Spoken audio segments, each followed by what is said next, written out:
Today, live reports from Daytona International Speedway in the Sunbank 24 Hours of Daytona. Well, it isn't raining right now. Skies remain overcast here at Daytona. The temperature is 61 degrees. The humidity is 100%. They're calling for a 50% chance of rain, so the possibility of rain isn't out of the question. We have had solid rain for the past 2 days here. It has hampered practice. It has hampered qualifying. Speeds much slower than they would be, of course, on a dry racetrack. And some of the cars have had trouble keeping their cars headed in the right direction. Well, good afternoon, everybody. I'm Bob Jenkins, and welcome to Daytona International Speedway and the Sunbank 24. I'm joined by David Hobbs, who started in this race 9 times.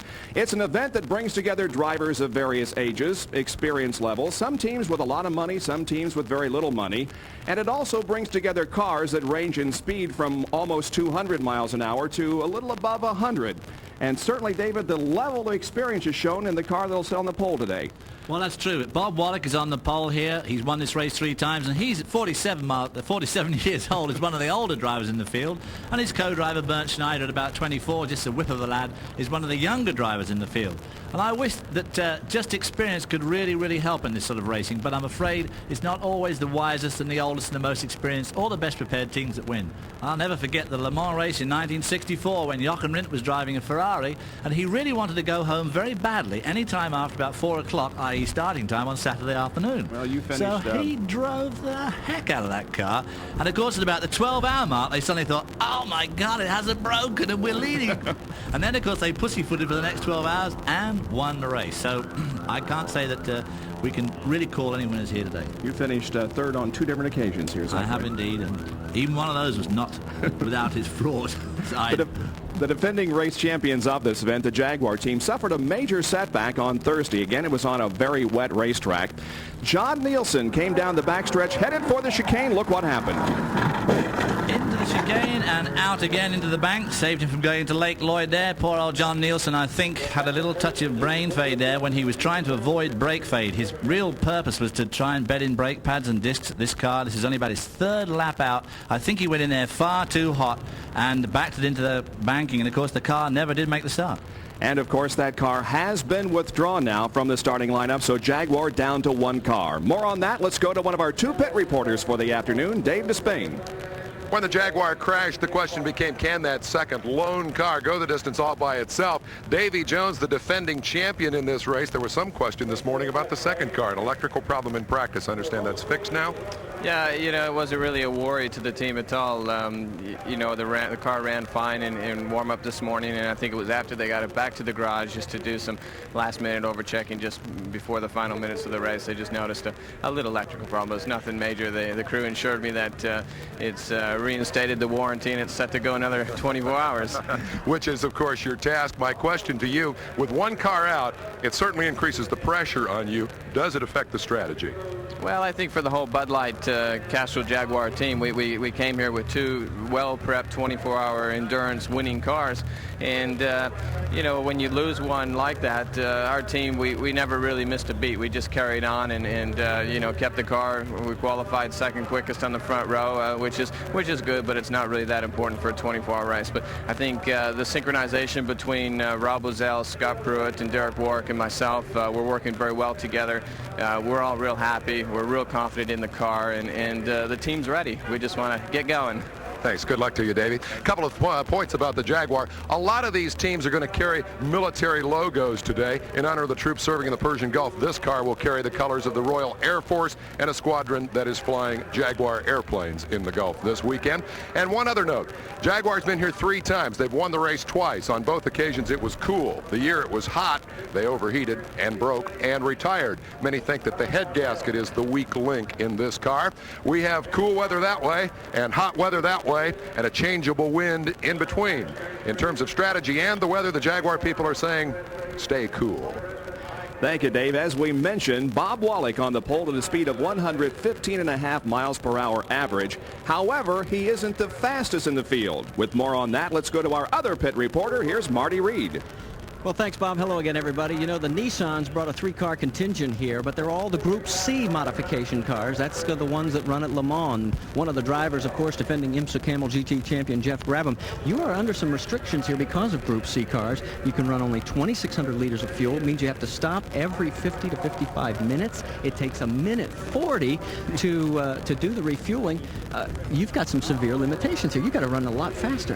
Yeah, it's depressing, isn't it? When you put them all together like that, it really is a bit of a mountain for us to climb. But you know, we've got a lot of confidence in the Group C cars running at the end of the race, and that's something we haven't managed to do here before. So we feel if we're running strong through the whole 24 hours, we have a chance to win it, and I think the Nissans are up to that task. Now, whether or not we'll be fast enough is something I think is going to be answered in the first 6 hours of the race. Mathematically, it's figured that you have to run 2 miles an hour faster than everybody else. Can you literally do that for 24 hours? Well, that's something we're not sure of right now. I mean, you're right. We have to run 2 seconds a lap faster than everybody else just to stay even, and that's going to be very difficult, particularly if it rains. But the idea of this race is to run strong for 24 hours, and you know, we've been the fastest car here the last 2 years and haven't won, so perhaps maybe we'll try this time not having quite the fastest car, but having the most durable. Well, Jeff mentioned that nasty word rain, and it's starting to drizzle again, Bob.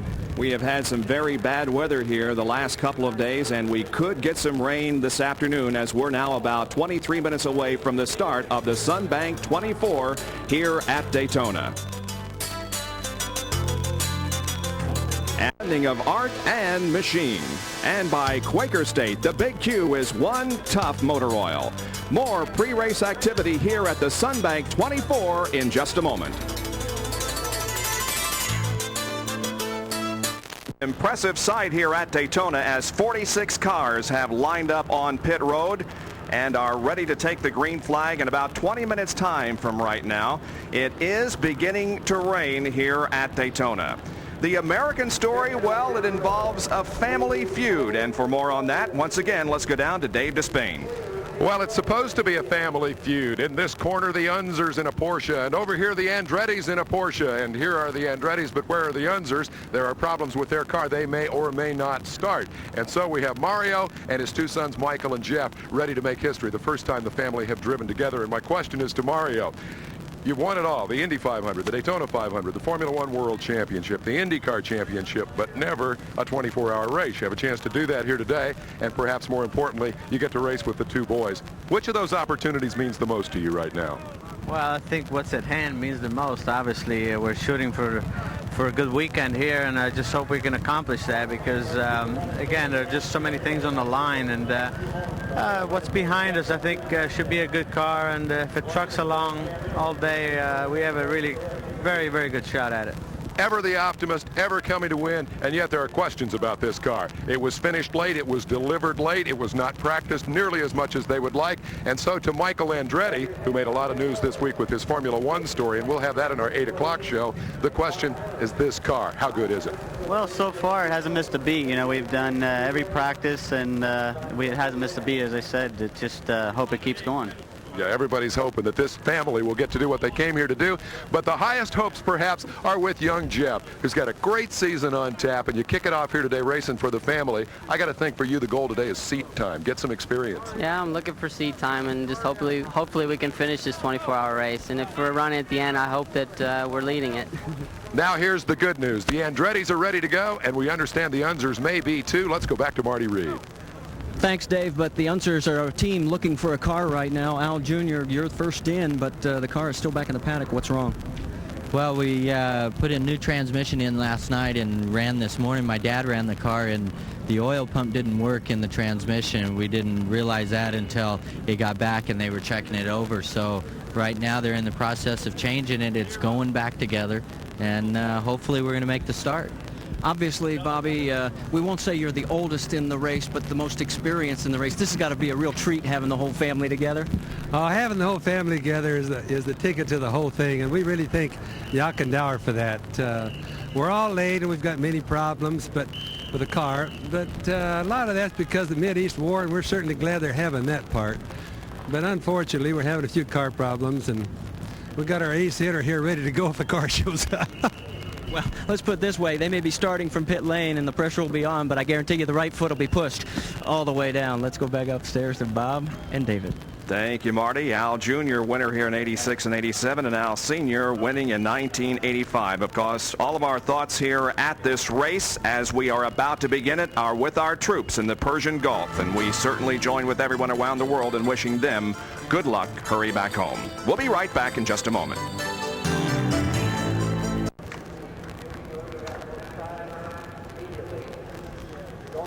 Back at Daytona International Speedway, moments before the start of the Sunbank 24 Hours. A stellar group of international cars and drivers on hand here, 46 in all, on pit road, being led to the green flag this afternoon in about 15 minutes by the Yost Porsche, which will be started by Bob Wallach. He won the pole at over 115 miles an hour.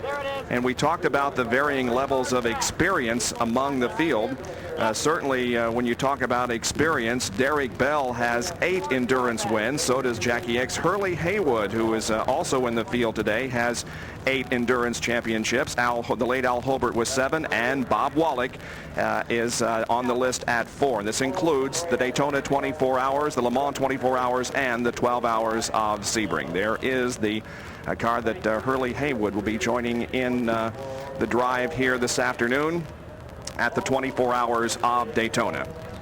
Now, the number 48 car is the Camel Lights pole position winner, and this car, David, is powered by an Acura engine, and there are a lot of people, as we get set for the green flag, that think this thing might be able to win the entire event if the GTP cars have trouble. Well, as you say, it's a Honda Acura engine in a Spice chassis. The Spice chassis has always showed itself to be particularly good, and of course we've seen from Honda in Formula One just how reliable their engines are, and he's a cool 7 seconds faster than the next car in the class. Now, of course, all that practice and qualifying, as we know, was done in the rain, and that may have had something to do with it. But this car could be a very strong contender in this race, especially if some of our faster GTP cars should fall by the wayside. And the way things are going, for instance, with the IMSA car already, that's not beyond the realms of possibility.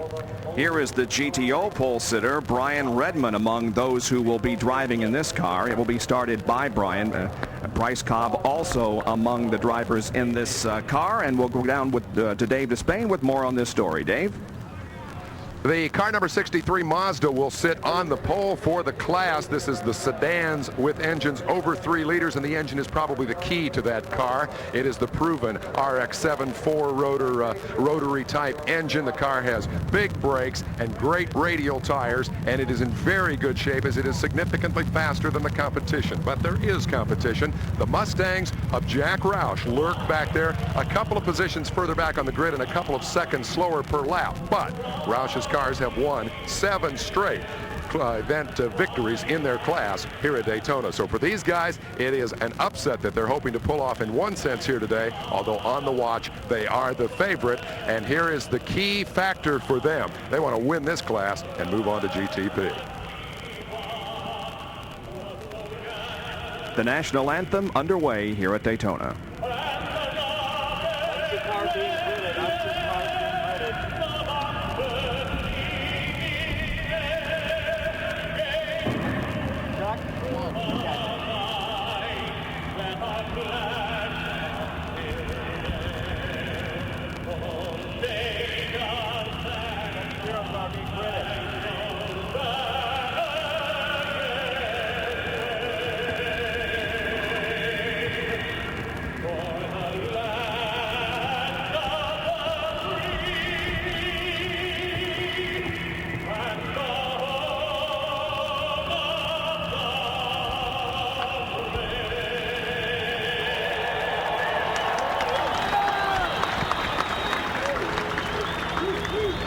Many other years, the national anthem sort of taken for granted, but Bob Leisinger, your team also running one of those decals for none of the troops. We're carrying the 442nd out of Bellefonte, Pennsylvania with us.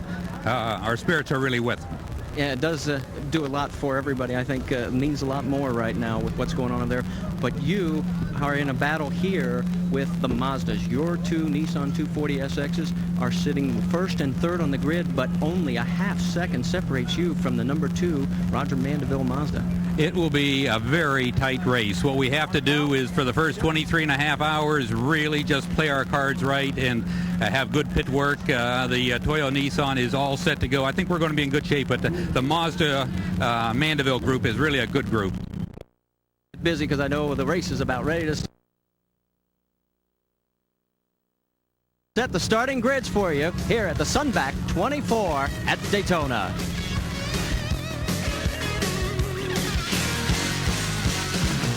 Back live at Daytona Beach International Speedway for the Sunbank 24 Hours of Daytona, less than 10 minutes away from the green flag. We mentioned how there was a tremendous separation between the fastest and the slowest in the field. It is 1 minute and 12 seconds, and that translates to a speed of 45 miles an hour between the fastest and the slowest qualifiers.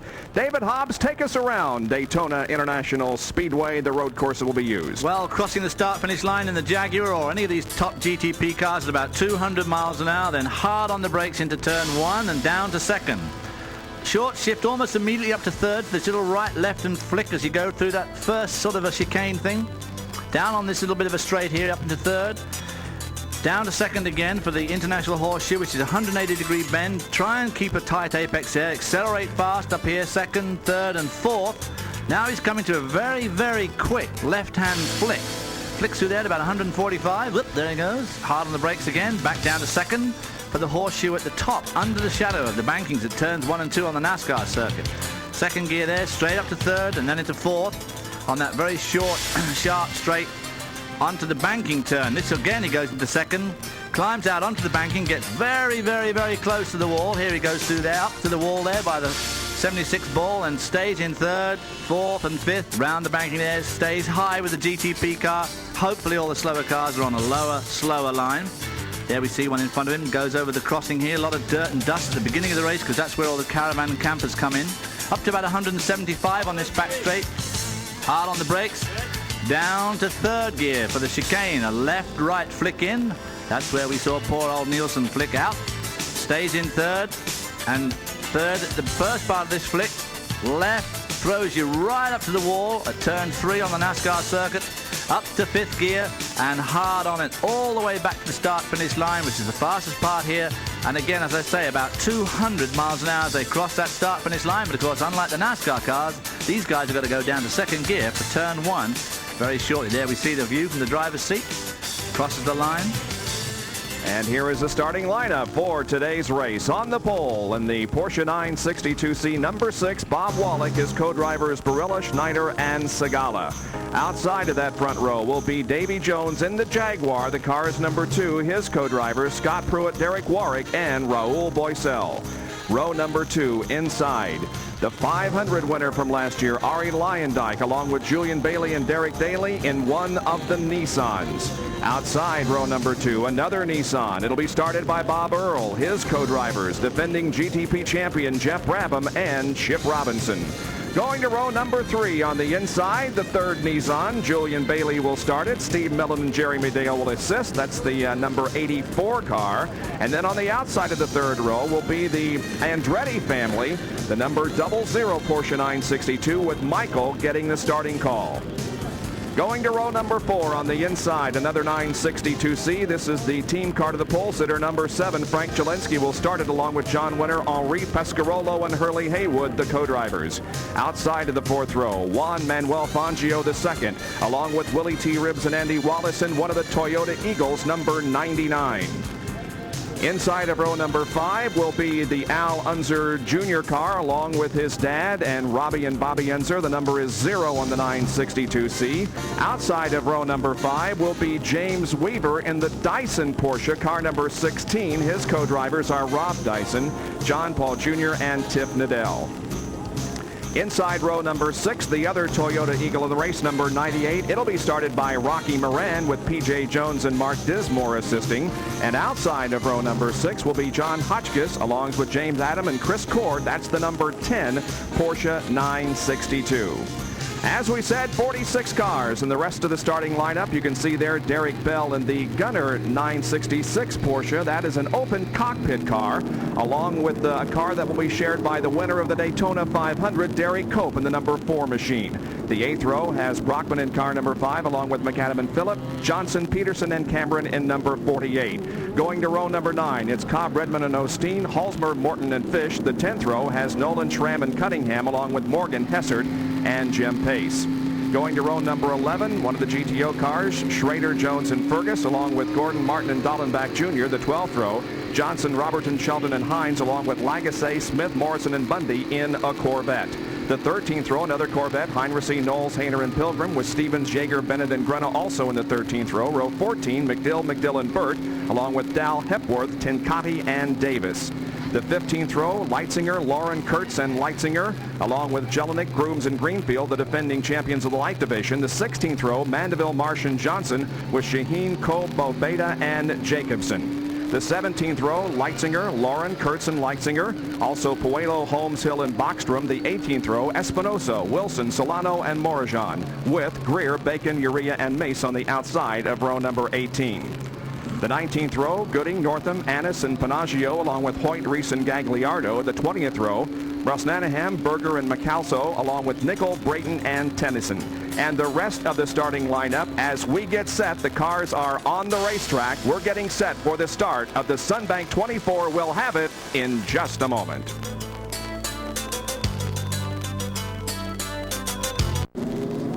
Back at Daytona, where the cars are on their warm-up lap prior to the start of the Sunbank 24 Hours of Daytona. Now let's go down to Marty Reed for a quick report on pit road.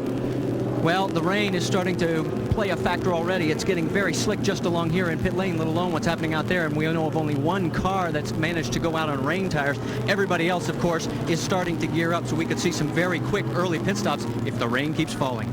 It's unbelievable the weather problems that we have had here. We woke up to relative sunshine today, and we heard that there was a 50% chance of rain. We thought, well, we're going to get through this day without any rain, but just as we're about to take the green flag, the rain comes down again, David. I tell you, my heart's in my mouth, and I'm just sitting up here in the booth. I just can't bear it when weather's like this. It is really the most disturbing thing of all. You go out there, it's dry here on the pit road. On the back straight, it's raining quite hard. The slicks obviously won't be up to it. Here comes the green flag. The Sunbank 24 is on at Daytona International Speedway. Now then, I hope a lot of these guys are going to be extremely careful as they go into the infield because it is slick. Dyson Porsche drifting high there in the first turn, saving it, coming through okay. Cars snaking their way through that corner number 1, heading down the straightaway into the International Horseshoe. The Andretti car already up there looking for that to lead. Tries one side of Bob Wallach, tries the other. Into that fast left-hand flick I was telling you about 140 miles an hour. Jump all over the brakes here. There's the Andretti car trying to gain the advantage here on the outside of Bob Wallach. That third car there is the Jaguar. So a 3-car battle here in the very early stages. Wallach there getting a bit squirrely coming out of that corner. Oh, and a spin. One of the Nissans is off. One of the Nissans is off, believe it to be the number 84 car, and that would be the one that was started by Julian Bailey, and Andretti has the lead. Now we're coming to where we know it's wet at the moment. Another the 90 car spun there. That's the 90 car. Jim Stevens started that car. He, along with the 84, sits sideways on the racetrack as they wait for the traffic to clear so that they can get the car headed in the right direction. Boy, a tough break for both of those cars. Well, it is pretty disheartening, obviously, that sort of thing, but you've got to remember that this is a 24-hour race, and you can afford to have quite a few little setbacks, as long as they are just little setbacks like that. The sort of setback that really puts you off is when you've got to change the gearbox or something really major. But they should be able to win a 24-hour race. They'll be back on the lead lap. I mean, they'll be back with the leaders in no time in that car. Meanwhile, here comes the leaders down through the tri-oval. Second and third battle for position. Wallach to the inside and Jones to the outside. Porsche against Jaguar here as they set the cars down into turn number 1 again, with Wallach hanging on to second position. Andretti leads, then Wallach, then the number 2 car.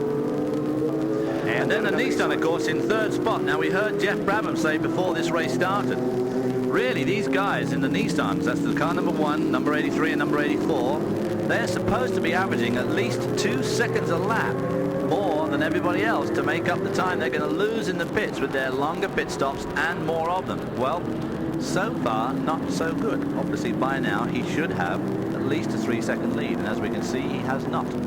That is the number 83 car, started by Bob Earl, one of the 3 Nissans in the race. Remember, they're handicapped severely during their pit stops because of the amount of fuel that they can get into the car and the length of time that it will take to put the fuel in. They're only allowed 1 liter a second, so it's going to take about 100 seconds for them to get fuel in that car. Andretti continues to lead the best battle on the racetrack for that second position between Wallach and the number 2 Jaguar. And our in-car cameras, 2 of them today, one of them being carried by Davy Jones of the Jaguars. They're down the backstretch, ready to break for that chicane. Into the chicane, a little arrow there. They've got curves this year at the apexes in the chicane. This is the first year they've had those. Normally there's a big sand hole which throws up dirt and sand as the race progresses and makes it very difficult. Those curves will be far, far better for the drivers, I feel.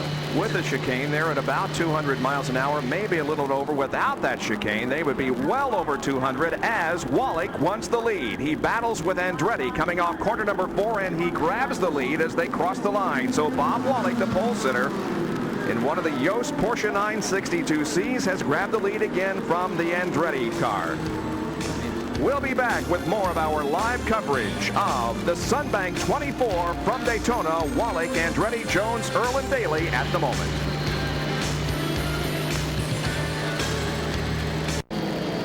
Here the top 10. Bob Wallach in the lead, Michael Andretti running second, and Davy Jones of the Jaguar, Lyondike and Bob Earl in Nissan. 6 through 10, Rob Dyson, then Alan Sir Jr., Frank Jelinski, Juan Manuel Fangio II, and Brian Bonner. Those are the top 10 at the moment, and the faster cars are beginning to lap the slower cars already. There are the top 3. On the left, that's Wallach. In the middle, Andretti and Davy Jones in the Jaguars. They're once again through turn number 2 and down the flat backstretch.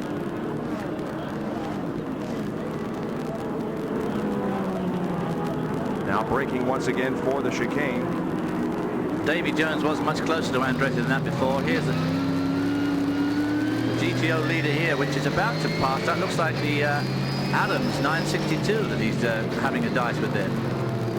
That's the light leader, the 48 car, right ahead of him. And we are riding with Wally Dallenbach Jr., driving one of the Jack Roush cars, number 15, carrying our second in-car camera. Here's a pass for second position.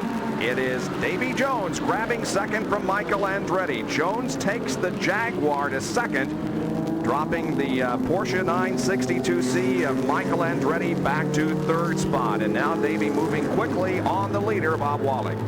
As you can see, too, getting caught up already in lots and lots of heavy traffic. As you said earlier on, Bob, you know, a 45 miles an hour difference between the pole and the slowest car in this field. In fact, IMSA did relax the rules slightly to let those slower cars run, or the slowest of the cars run.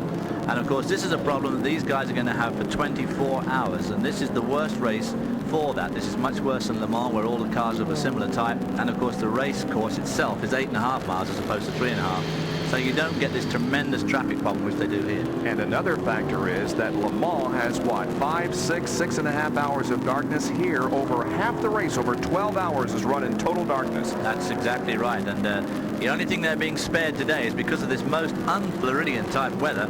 Normally at around about this time, the sun behind the banking that we're on now is straight in the driver's eyes for about the last hour and a half, and so you go from absolute core blimey to stone that grows, because it goes from extremely light to extremely dark very quickly. Wallach coming into the chicane, another slow car in front of him. That's one of the Morrison Corvettes, I believe. They're an interesting car. They are absolutely pretty well strictly road cars that have been modified very slightly. The Jaguar of Davy Jones sniffing around here, trying to get the lead as they come around NASCAR's turns 3 and 4. These 3 cars have been running very close together since the drop of the green flag. All have led at one point or another. Michael Andretti looking to the inside of Davy Jones in third there, but he sees slower traffic ahead on the inside lane, so he backs off and falls in line. And of course hoping that the slower traffic will stay on the inside lane, but there's no guarantees in this year racing, I can tell you that. Once again, inside the Davy Jones Jaguar as he pursues the leader, Bob. Well, now, does Jones want to lead at this point? Does he want to see what the car can do? Well, you're caught between the devil and the deep blue sea in this sort of racing. If you lead for the first 20 laps, but then you drop out, no one knows. But on the other hand, it is nice to at least get some pictures of your car in the lead. And so for the sponsors like Bud or for Jaguar themselves, obviously, it is important that the car leads some of the race. All this just hanging in there and finishing at whatever cost doesn't really do much for people. So they do like to lead at least some of the race. Jaguar team very confident when we visited their shops in Valparaiso, Indiana, a little over a week ago that they were going to repeat here, but they were certainly disappointed when they had the crash earlier. Now here's one of the GTO cars and a Camel Light. That's the leader of the Camel Light division and the leader of GTO. That's number 48, Parker Johnstone, in the cockpit, and the number 15 car, which is being driven by Wally Dallenbach Jr. This is the Acura engine car. Clearly the class of the field in qualifying. He was some 7 seconds faster than the next Camel Light. Ooh, running off course there just a little bit, getting the tires up on the bumps. And he's running in 16th position, which is pretty respectable for a Camel Light, through that fast left-hand flick. And behind him is Wally Dallenbach in the bigger engine Ford Mustang, but of course a real muscle car in every sense of the word, and quite a chore to drive around here for 24 hours. Parker Johnstone in the number 48 Acura powered Spice chassis, and here comes the GTO leader. That is the 15 car of Wally Dallenbach Jr., one of the cars from the Jack Roush stable, who of course will have a effort here at Daytona during the NASCAR portion of Speed Weeks coming up. We're riding with him in the banking of turns 1 and 2. There you see his windscreen wiper starting to flap there as the pressure builds up on the screen, and that gives you an idea of just how effective or ineffective these wipers are when it rains here. And there's a very, very good chance that these guys are going to have a lot of rain. Particularly unpleasant at night because you can't see the jolly stuff coming. Pit crew can sort of tell you over the radio, by the way, it's raining, you know, and at this time you're parked in the wall saying, yes, I know it's raining. Thanks. Parker Johnstone, the lights leader at the moment. Back up front, it is still the GTP Porsche 962C driven by Bob Wallach, who is leading, but the Michael Andretti Porsche 962C is right there in second position as Davy Jones in the Jaguar has fallen back just a little bit in third position. Wallach down to third into that chicane, bump. Big, pretty bumpy bit of road, the chicane. The number 84 car beginning to work itself up through traffic. Let's go for a report to Dave Despain.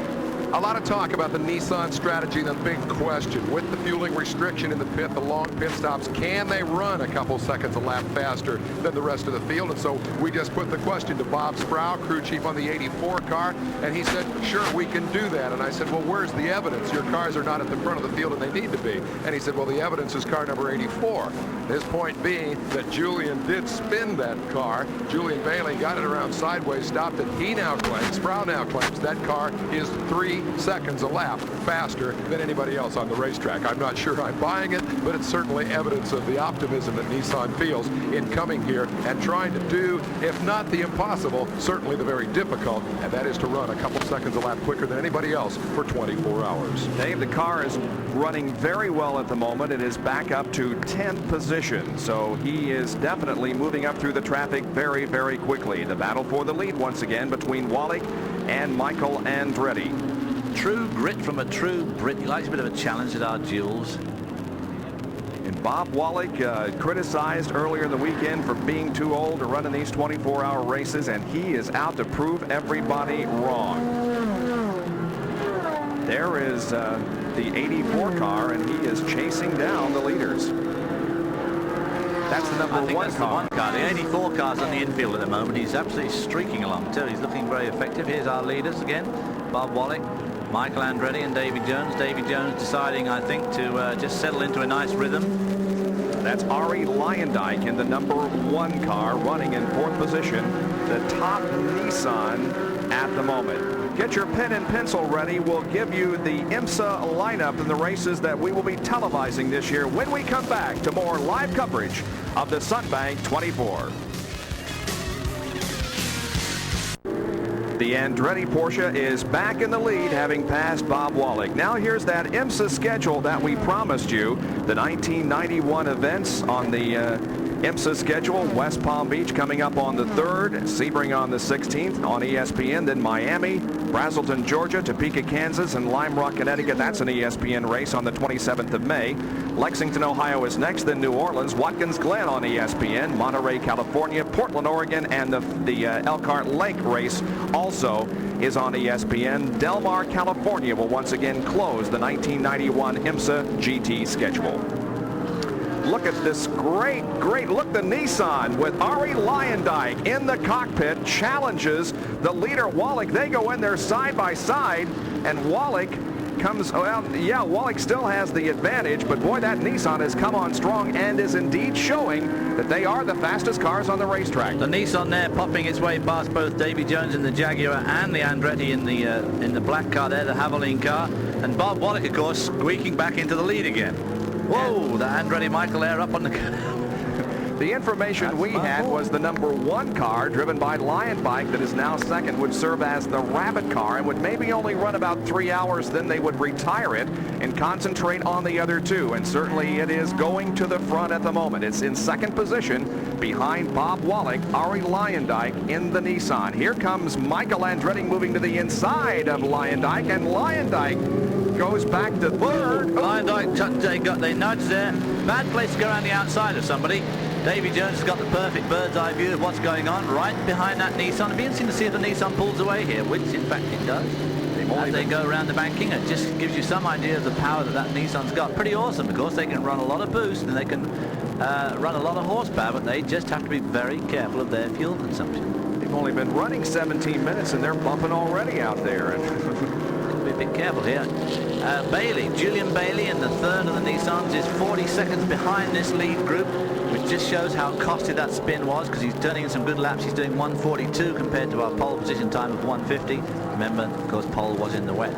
Andretti getting in there. Ooh, as they come into this traffic, this is where you're going to be so careful at night. Look at Luyendyk. He'll look to the inside. Had a notion to go 3 wide down there, but decided against it. And now it's Davy Jones pulling up on the outside of him and taking over third position. So these cars are putting on a tremendous battle here in the early going. They don't seem to be taking much caution with some of that slower traffic. Certainly not as much caution as yours truly would be taking. That's potential. Again, it's Bob Wallach there in the number 6 car. That's the leader. The black and yellow car driven by Michael Andretti is second. Right behind him comes Davy Jones in the Jaguar, and then it's the Nissan driven by Ari Luyendyk. As we go inside the car, they're momentarily with Davy Jones. Here's Andretti passing the 48 car. That is the Camel Lights leader of Parker Johnstone. So again, it shows you the differential in speed. A GTP car lapping. Whoa, and he didn't see that Nissan coming at all. Parker Johnstone whipped back to hit to the right-hand side of the road there to take a line for this left-hander and really carved in front of that Nissan. Could have had him there. And so things settle down here just a little bit as they get a little bit strung out here. The GTU leader, meanwhile, would be the number 38 car, driven by Roger Mandeville. He started 31st on the grid and is the GTU leader at the moment. Those for engines under 3 liters.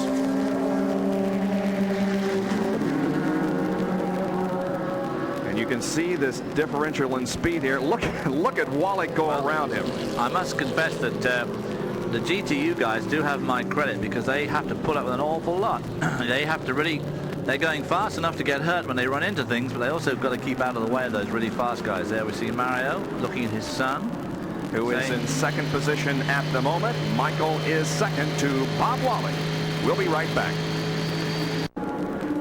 Bob Jenkins, David Hoff, Dave Despains, and Marty Reed with you at Daytona International Speedway for live coverage of the Sunbank 24. We're going to conclude our coverage in about 9 minutes. We'll be back on the air tonight, and then we'll have the finish of the race tomorrow. Ooh, still some tremendous dueling going on out there among the GTP leaders. Stoner Crows, did you see that? The way he squeezed between himself and Michael and the wall there. Very brave move. Ari Leyendijk in the Nissan moves into second position behind Wallach, but Michael Andretti will battle with Ari as they come out of that corner there on the infield road course. Couple of IndyCar drivers. I was just going to say, because these two guys really know each other's styles and their habits, because they duke it out all through the year in the IndyCar series. Now let's take a look at this again. Here they come through the tri-oval, and this is the point where they've really got to get off the accelerator and brake. And look what happens to Ari. Now, you couldn't say there that Michael did not move up at least one lane. So it's all there on video, Sunshine.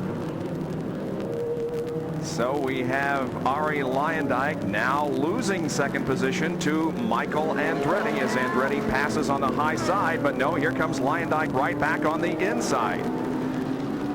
Obviously, if the Group C car, the Nissan engine car, has got to do what it's got to do, you would expect it in a situation like that to be easily able to out-accelerate the other the 962 of Andretti, because if he wants to be 2 seconds a lap quicker, obviously it's got to be quicker, and that's the sort of place where it would show on acceleration up to the banking.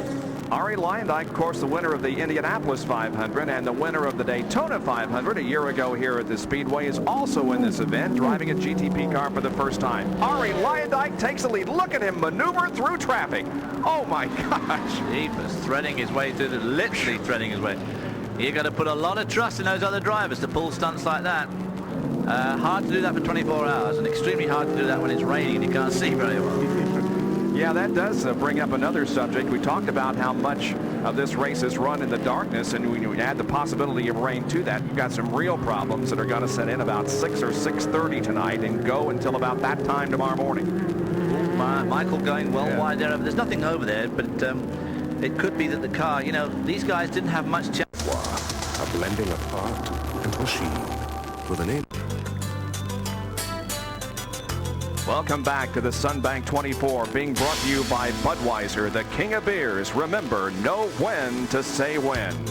14 laps have been completed. Let's get a report on pit road. Dave Despain. Computer technology plays a huge role here at Daytona. Here in the Jaguar pits, this is simple tech. This is a printout, a readout, if you will, of the standings in the race, the Nissan, the Porsches, and here the Jaguar fourth. Here's the key number, 1:44 seconds. Now, this is the kind of stuff that we can show you. Covering Daytona is a little like covering the Gulf War. The banks of computers here. Over here, they calculate strategy with fuel and so forth. Across the way, the stuff we can't show you. Real-time telemetry. Vital systems on the car, monitored electronically, and that information transferred from the car, which you're watching now, back to computer monitors in the pits and reflected in real-time readouts. That's the technology that is very, very secret, and it is on several of the cars here. But the key point for bringing this up is the lap time that we're looking at, 1:44 seconds. That is 3 seconds under the, 3 seconds over the planned strategic lap time for Jaguar. They want to run 1:41 to win this race. They're running 1:44. So yes, they're mixing it up, but on a slightly slick racetrack, they're running much slower than they'd like to be to win the race. And so they have an uphill climb in order to win this event. But at the moment, the Nissan is the leader of the GTP division. As far as the Camel Lights are concerned, the leader there is Parker Johnstone in number 48, then John Grooms, Jim Pace, Chami Johnson, and Mike Dow. The first 5 in Camel Lights. Now GTO being led by the Roush Mustang of Wally Dallevac Jr., then Max Jones in the team car. John Morton is next in the Mazda, then Brian Redmond in the Mazda, and the number 70 car driven by Pete Cunningham. Moving to the GTU division is Roger Mandeville in the Mazda RX-7 leading, followed by Bob Leitzinger, Chuck Kurtz, Chris Kraft, and Dick Greer. So that sums up the classes as we have them right now. Of course, the GTPs being led by Ari Leyendijk, car number 1, the Nissan. Second position belongs to Wallach. Then comes Michael Andretti, Davy Jones, and the number 83 Nissan is running in 5th position. And the first 3 cars still pretty much together on the racetrack, although the best battle at the moment is for second, Wallach and Andretti. There we see them coming into this very sharp corner, and Andretti goes underneath Bob Wallach, second gear, short shifts up into 3rd along this little straight, up to 4th, then hard on the brakes and back to 2nd. The number 1 car just leading there, going around one of the Camel Lights, 2nd gear again here, just for a short period, up to 3rd here, hang on to 3rd as they go right up by the wall there. Michael up to the wall, Bob Wallach to the wall, and then settle in for this long grind around turns 2 and 3 on the NASCAR circuit, up into 4th and 5th, up to about 180 miles an hour down this back straight before they have to negotiate this very bumpy chicane. 23 and a half hours left to go in the Sunbank 24. We're very glad to have brought you the first half hour of competition along with a half hour of pre-race activity. Super bouts coming up. Durant against Leonard. Here are the current standings. It's Lyondike, Michael Andretti, Bob Wallach, Davy Jones, and Bob Earl. And again, a reminder, we'll be back on the air at 8 o'clock tonight with more live coverage for an hour. And then tomorrow afternoon, join us at 3 o'clock Eastern time in the afternoon for the last half hour of the event and then a half hour of post-race activity. Once again, we're showing you the second place car there on the right. Bob Wallach battling with Michael Andretti for second position as Ari Lyondike leads the Sunbank 24 at the moment in the Nissan. Once again, we invite you to stay tuned for the Super Bouts. Durant and Leonard, for Dave Despain, Marty Reed, and David Hobbs. This is Bob Jenkins. See you at 8 o'clock tonight from Daytona. The Sunbank 24 at Daytona, now bathed in total darkness. Let's take a look at the current standings. The leader, Julian Bailey in one of the Nissans, and Chip Robinson in the other Nissan running in second position. Derek Warwick in the Jaguar is running in third spot. Tiff Nadell in a Porsche 962C is in fourth, and another Porsche 962 driven by Paulo Barilla running in fifth position. Those are the standings among the GTPs. Now the Camo Lights.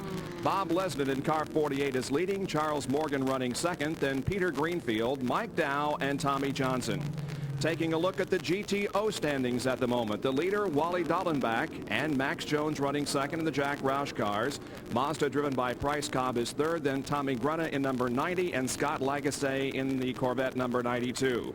And finally in the GTU division, Peter Urea is leading in car 82. Miguel Morajan is second. David Loring, Brad Hoyt, and Jay Kohler round out the top 5 in the GTU standings.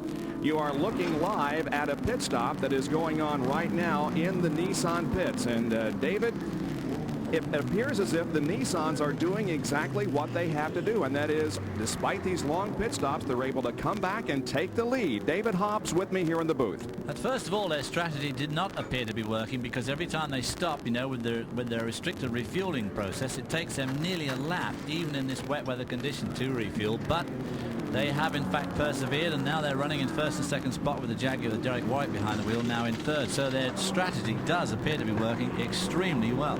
But we have the great equalizer out there, and that is rain. The great equalizer. I'm glad it's got me in the booth, I tell you that. Because when I first arrived here at the Speedway on Thursday, I really felt bad about not driving this race, because a lot of my real peers are driving out there. But I tell you what, this evening, I'm jolly glad I'm in here. We have had heavy rain since about 5 o'clock today. We had a downpour that created some problems we'll show you in just a moment. And it continues to be pretty heavy out there right now, and a lot of fog besides that. It's absolutely grim. These cars are laying tremendous rooster tails behind them. They're still going a fair old lick out there. In fact, things are going swimmingly for the Nissan team, literally. But it is very, very bad conditions, and the spray is quite appalling, and I'm really glad that I'm in here tonight, because the drivers will all be wet, the cars get wet inside, they mist up the windscreen, there's no way you can keep the windscreen clear, and of course the spray is just so bad, especially at night. I mean, they've got a long night, as we stressed before, in a very long night. Well, the 83 car that you saw in the pits has gone a lap down now, so we'll continue to watch that situation. Let's take a look now at the highlights. The race started at about 3:30 this afternoon. On the pole was Bob Wallach, and he took the early lead as the cars went into turn number 1. The Jaguar, then driven by Davy Jones, fell into second position, with Mario Andretti, make that Michael Andretti, running in third position there, making a real battle of it in the first corner. Early, Julian Bailey off the course in one of the Nissans, and that created some problems behind him as another car, one of the GTO machines, the number 90 car, Jim Stevens, also spun this on the very first lap of the event. The man of the hour at that time was Ari Lyondike. Look at him slice through traffic in the Nissan. As you can see, it's still dry at this stage, but it was to get wetter. But he brought the car in and retired it not too long after.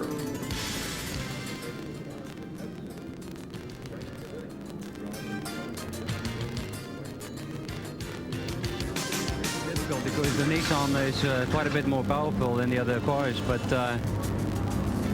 problem I had, I thought that we had another warm-up lap to go. So when I started the race, I was way back in the field. So I had to catch up, but it was a lot of fun while I was out there. The Andretti Porsche 962C into the pits for a long time. They took the engine cover off, trying to correct an electrical and an ignition problem, changed the spark plugs on the car, but it was in the pits for a very, very long period of time. That is the dour Porsche 962 driven by the Andrettis. Here's the heavy rain about 10 minutes to 5, and watch as Calvin Fish in the Mazda comes off of corner number 4, makes heavy contact with the outside wall, then spins down through the tri-oval. This created all kinds of problems, but fortunately Calvin Fish was uninjured in that incident. As a matter of fact, we talked with him just a few minutes later. Difference a year can make from defending GTO champion to becoming the first major victim of the rain. What happened out there?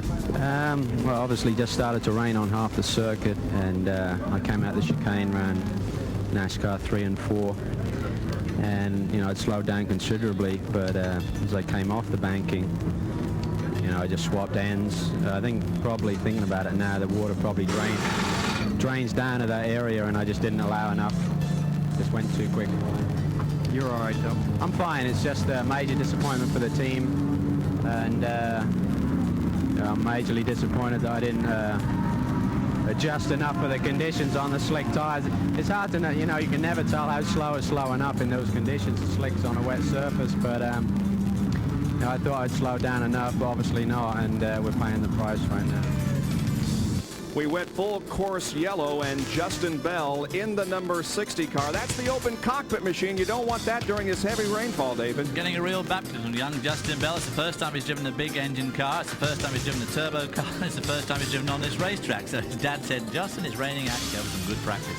And then the green flag came out about 30 minutes later, and the racing then continued. On the restart, Scott Pruett in the Jaguar was the leader. However, the Nissans teamed up and set sail for him with Derek Daly in one of the cars and Steve Millen in the other. They tried to chase down Scott Pruett, who was back in the cockpit in competition for the first time in over a year. Remember, he was injured in a IndyCar testing crash last March and hasn't driven since then. But look at the Nissans close in there on the Jaguar. You can see that the Nissan has considerably more horsepower, and Scott Pruett did do a tremendous job in really his first drive from a long layoff. And of course, as you can see, the conditions were not exactly perfect. Making it 3 abreast through the tri-oval, the Nissan went into the lead with Scott Pruett falling back into second position. Then another incident on the racetrack. A spring broke on the Mandeville car that was driven by Amos Johnson, and he had considerable damage there on the left rear of the car, brought it into the pits, and they spent considerable amount of time in there. However, the car is now back on the racetrack, and the Mandeville car, Amos Johnson, back in competition. Well, let's see what everybody else is doing here at Daytona International Speedway on the broadcast tour. Let's go down to the pit area first of all to Marty Reed. Well, thanks, Bob. It's a little soggy down here. Mario Andretti was ready to get in for son Michael, but Michael's going to do double shifts. Why? Well, when it's raining, it's cooler. You're obviously going to try to take advantage of that, and he'll do 2 shifts. I'm hoping that Jeff and I will do the same, so you get a longer rest period, but that's fair enough. I think we're out there to try to catch up. Obviously, we have to go really hard. And once he was in the swing of things, he thought he'd stay with it for another hour, and then I'll go. And you know, so far the car is really, after we got the first problem fixed, now the car is really working beautifully. We only have about 15 laps to go here to catch up to the leader, but the race is young. You lost 37 minutes in that sequence, but the big thing that you were telling me about was that you were hoping now that it might dry out. You thought rain would be to your advantage, but now you'd like to see some attrition up front.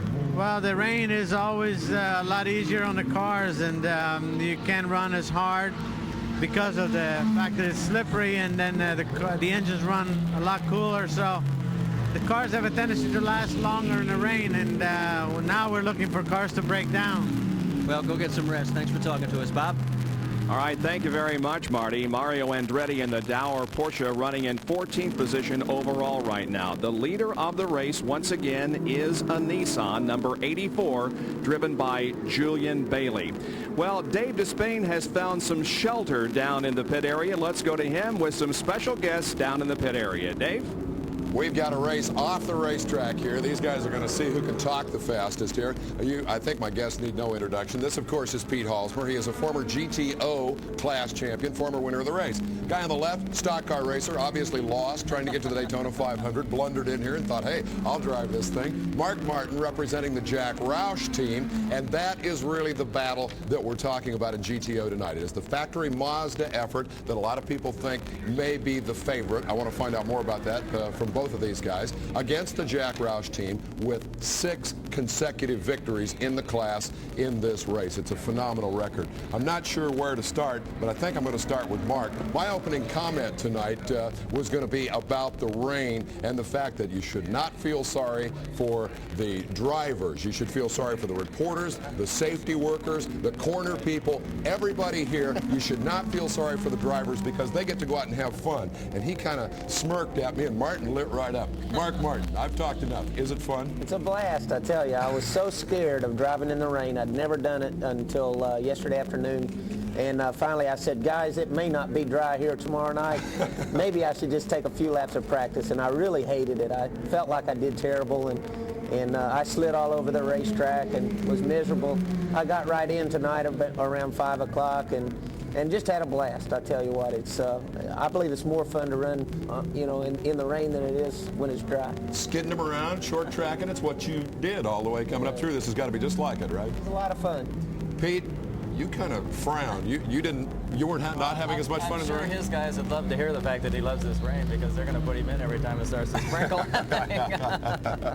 Let me talk about the rivalry, and I'll start with you because you were the champion driving the Roush cars. You made the move to the Mazda. Now you've even reunited with your crew chief as Mr. Treichler moves over from the Roush effort to Mazda.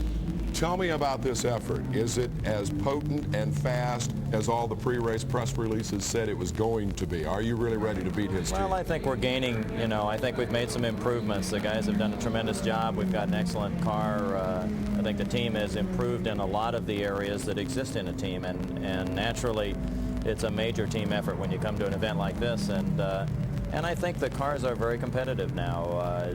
Anything can happen, and already something has happened to one of our cars, and it's been withdrawn, the car that I would have gotten into.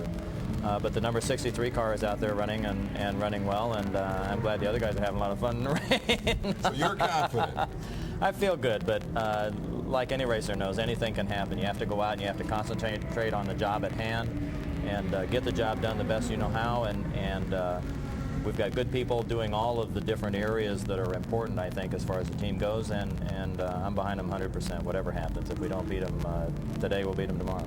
Your team is leading first and second place at this point, but your mind has got to be, to some extent, on the Daytona 500. Tell me about that race and the outlook for 1991 for you and Jack Roush in that division. Well, we're real excited about the Daytona 500. Steve Neal and all the guys back in the Carolina shop have prepared 2 great race cars, the best race cars I've ever laid eyes on. Come down here and wage war for this thing. We want it bad. We're fired up, about 1991 and having Folgers and Valvoline back on board with us. We're excited about that. As far as the 24 hours goes, there's a long way to go in this thing. We've got to do it before we can do the Daytona. So, we're looking forward to the fastest car here doesn't always win. You have to manage your program really well and not spend much time sitting still in the pits. Look out, Dale Earnhardt. This guy's still around, and he's out there in the wet practicing for the 500. I'm not sure we've resolved the question of whether or not it's fun to race in the rain, but we appreciate you both coming by to express an opinion. Good luck in that GTO battle. We'll be back with more guests a little later on here. That's it from down trackside for right now. All right, thank you, Dave. The 2 top teams in GTO at the moment here at the Sunbank 24. It's a wet and a very dark Daytona International Speedway in the Sunbank 24, being brought to you by Jaguar, a blending of art and machine. By Quaker State, the Big Q is one tough motor oil. And by Budweiser, the king of beers. Remember, know when to say when. We'll be back with more live from Daytona International in the Sunbank 24 in a moment.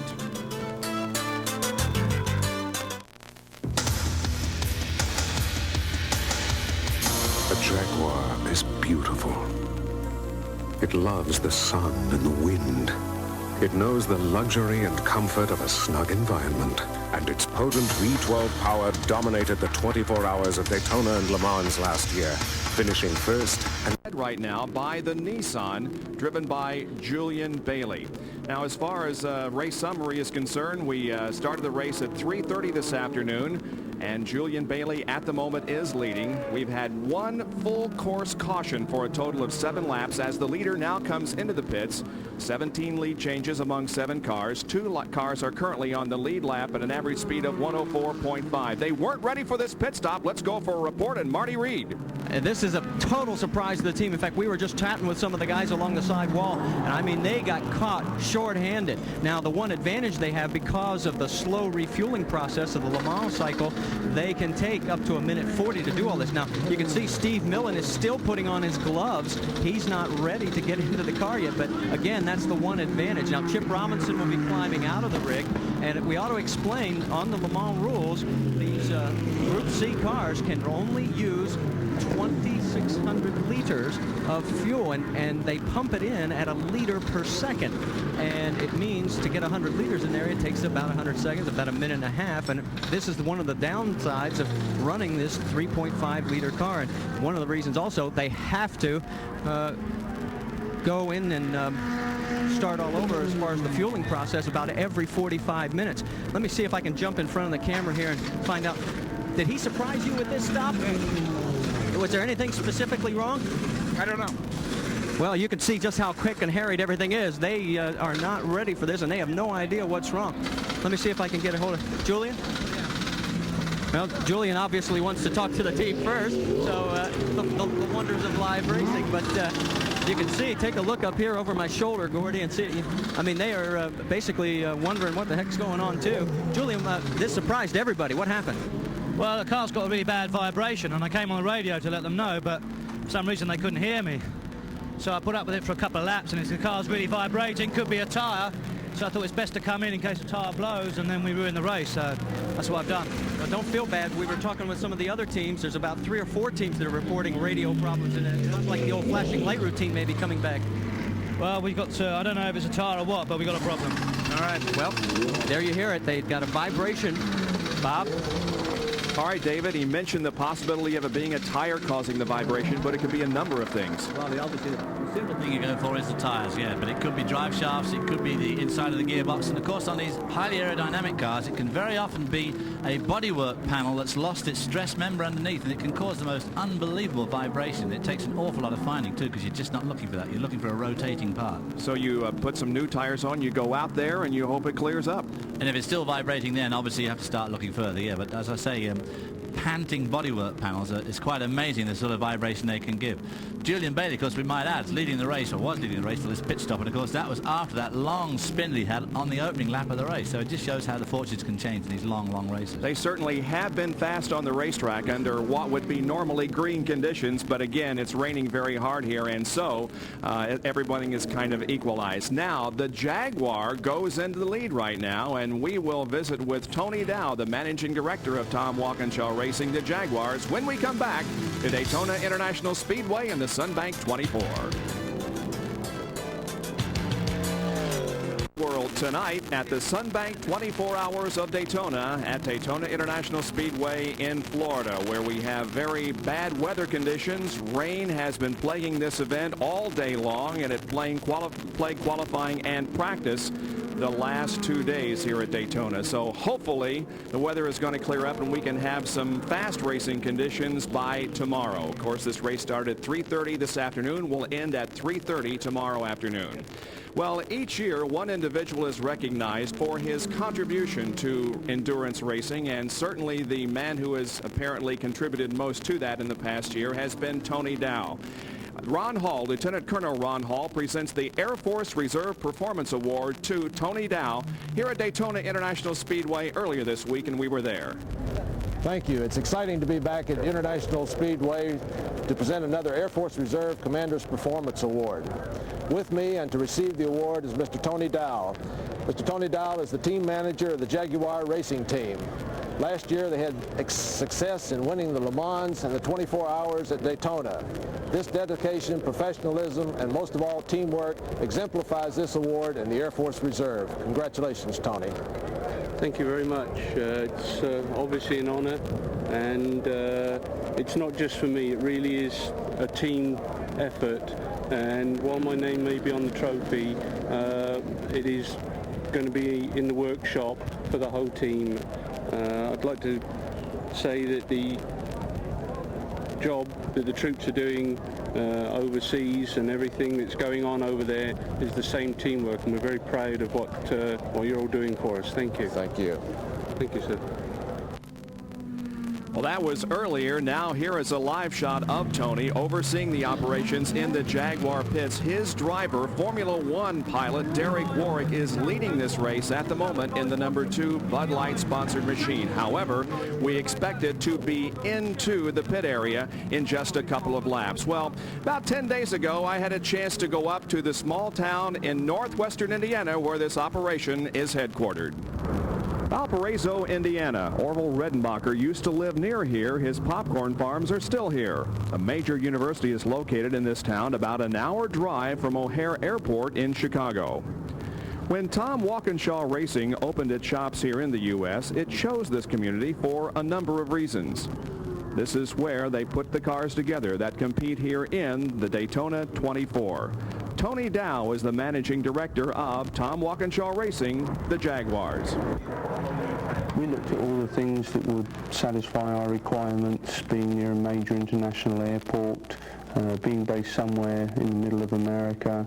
We just went through all of those things. We wanted to be in a town that there wasn't any other race team, because then you build up a loyalty amongst the people that work for you. What can you do here in terms of getting the race car ready?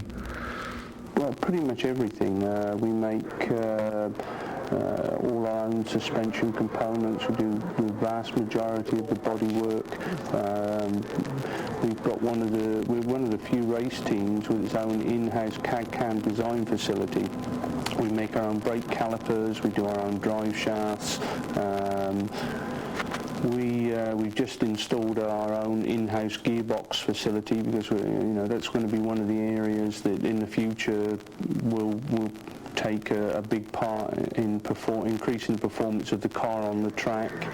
The thing that I want is that this is a very, very good team, and I've got some very loyal people working here, and they haven't always had the success in a normal season that they deserve. The 24-hour races, the balance swings around to organisation in preparation, and that works for us.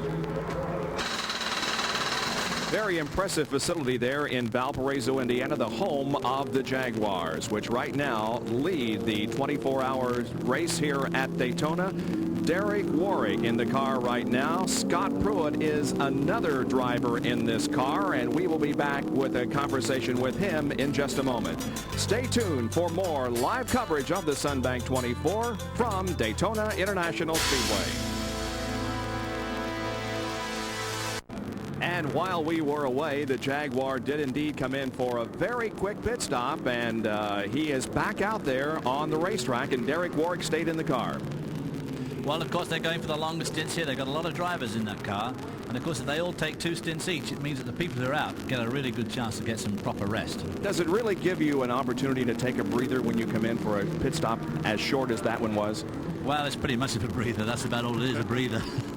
But, a couple of stints is probably all right. But these modern cars with terrific downforce and a lot of developing a lot of G-forces, it's very difficult to go more than a couple of stints these days. But on the other hand, under the conditions that we're driving in tonight with the spray and the fog and the rain, it's got to be very, very tiring. Well, physically, of course, the strain's down because of the effort's down. But, of course, mentally, it's very, very tiring. It's very, very tough on the eyes and very tough on the old brain boxes. You've really got to concentrate like heck the whole time.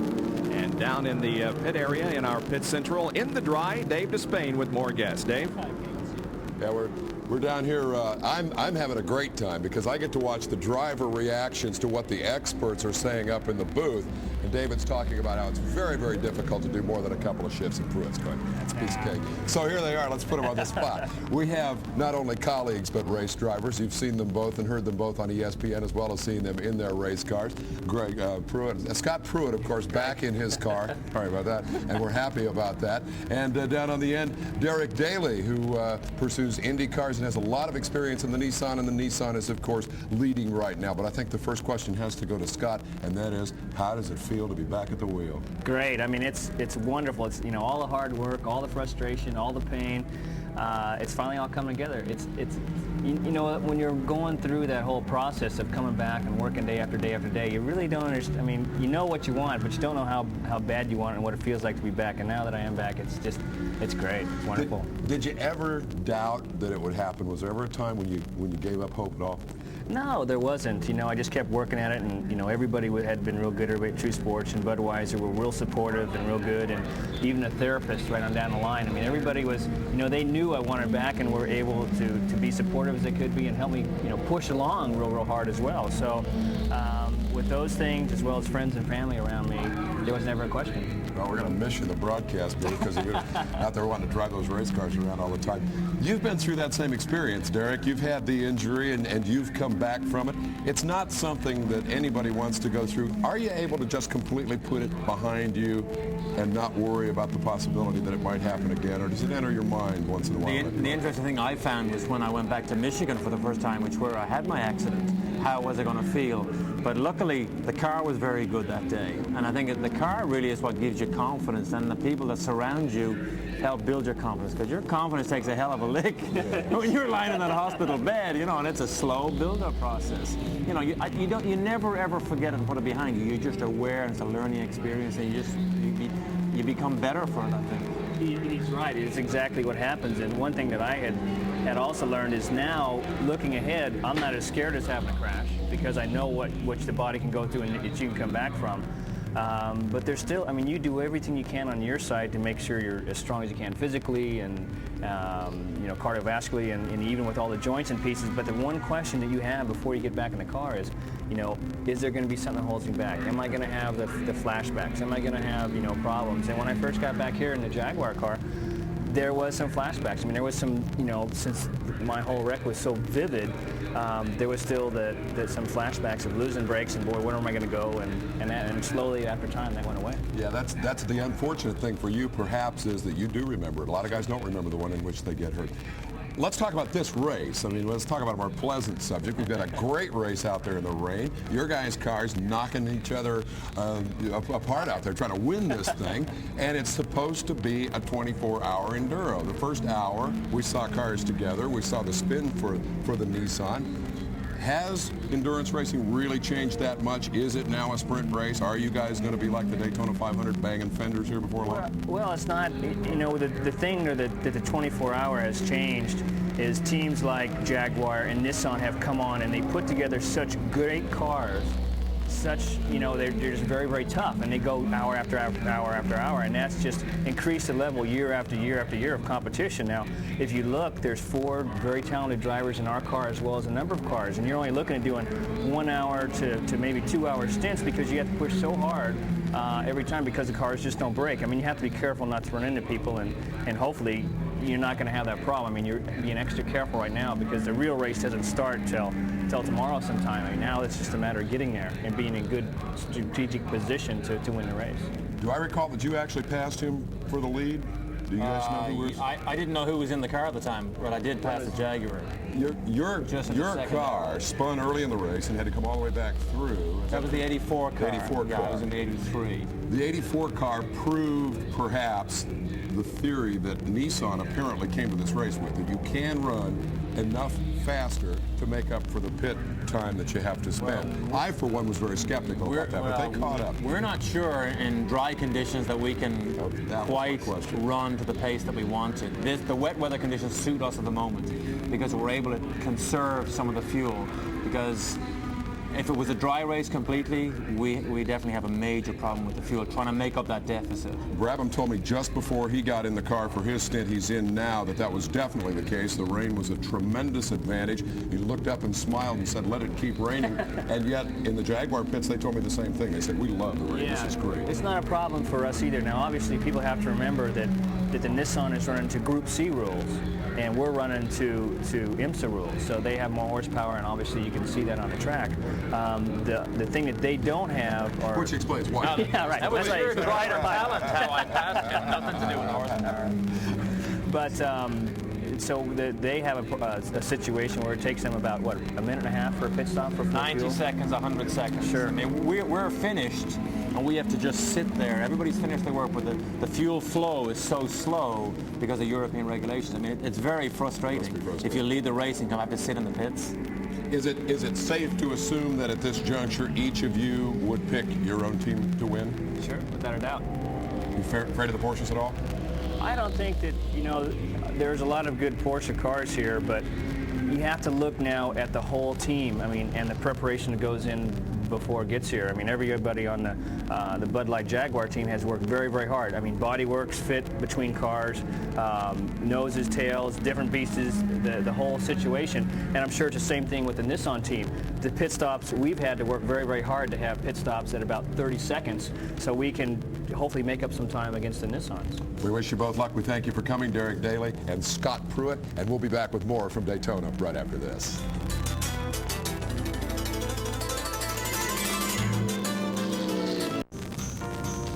Back at Daytona International Speedway in the Sunbank 24. As the nighttime has fallen upon us, the race now 5 hours old, and we have covered a total of 530 miles in those first 5 hours. And again, the standings, Derek Warwick in the Jaguar leading. The Nissans are back on the lead lap despite the fact that they were in for pit stops not too long ago. Jeff Brabham is in the 83 car and Steve Millen in the 84.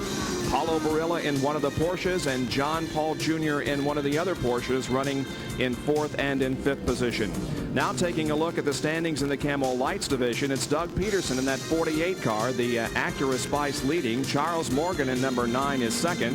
Then Peter Greenfield, Mike Dow, and Rob Robertson complete the top 5. Looking at the GTO standings, it's Wally Dallenbach and Max Jones showing the way in the Jack Roush cars. The Mazda Price Cobb running 3rd, then Tommy Grunna in car number 90 and Don Knowles in 92. And in the GTU division, it's Peter Urea in 82. David Loring is running in 2nd, followed by Miguel Morajan, Brad Hoyt, and Jay Kohler. Back with more live coverage from Daytona right after these messages. ESPN Speed World coverage of the Sunbank 24 Hours of Daytona, being led at the moment by the number 2 Bud Light Jaguar, being driven by Derek Warwick. A lot of spray still from the cars as rain continues to fall here at Daytona. Well, we've talked throughout the first hour of our show from 3 to 4 today, and we talked earlier in this hour about how experience is really important in winning this race. And certainly the guy sitting next to me, David Hobbs, is really very experienced on this racetrack, having driven here several times. I've driven here more times than you've had hot dinners, but unfortunately I've yet to win here. You were here in '62, the very first time they were in. I drove in the inaugural race. I drove an E-Type, and I hit the banking, hit the wall on the banking there at turn 2. And, of course, that was the one that Dan Gurney won in the Arciero Brothers Lotus 19 by parking right here under the booth on the start-finish line, or just prior to it. And he waited for the checkered flag to fall and wound the car over on the starter motor, winning the race. Speaking of experience, David got together with 3 of his cronies early in the weekend, some very experienced drivers here at Daytona, to talk about this race. And those 3 drivers were Hurley Haywood, also Brian Redman, and Derek Bell. Here's a roundtable discussion you led won by more our races David at Hobbs. Daytona even than Richard Petty, the king himself. How about winning again this week? Yeah, I think I'm driving one of the Yost cars, and Yost probably has the best Porsche of anybody, and I've got good co-drivers, so the car is going well. I hope it'll last for 24 hours. You two obviously have got probably the best winning record in racing for these real endurance races. Obviously Jackie Hicks and you shared so many wins at Le Mans. But who do you think is the real Iron Man of long-distance racing? Do you think of an Iron Man out there? Derek? No, I don't think so. Oh, go on. No, I'm very modest. No, I don't think so at all. I think, you know, it depends which car you're in. If you're lucky to be in the right car, I think Hurley's in the right car this week, and I think he can go out and do a very good job in it. I would say that any one of us could do are Iron Men. Anybody that can win 24-hour races on and on must be very, very good at keeping that car in one piece. And it's all about mechanical sympathy, really. But at the same time, it's no good unless the people behind you are absolutely 100%. And I remember Jackie Ickx saying to me one day, he said, look, the mechanics are 100%, the preparation is 100%, the car is 100%, and we've got to be 100%. So we've got to get really fit for it. And we're really the icing on the cake, the drivers. I mean, we're only a small part of it. It's the people out there that are doing the work grafting. They're the ones that are the Iron Men, really, not us. There's a big difference between the 24-hour race at Daytona and Le Mans, apart from obviously the much higher speed circuit at Le Mans and here, is I found that the difference in daylight hours. The Le Mans is so much light and here there's so much dark. I mean, do you find that a problem, Brian? It's a tremendous difference.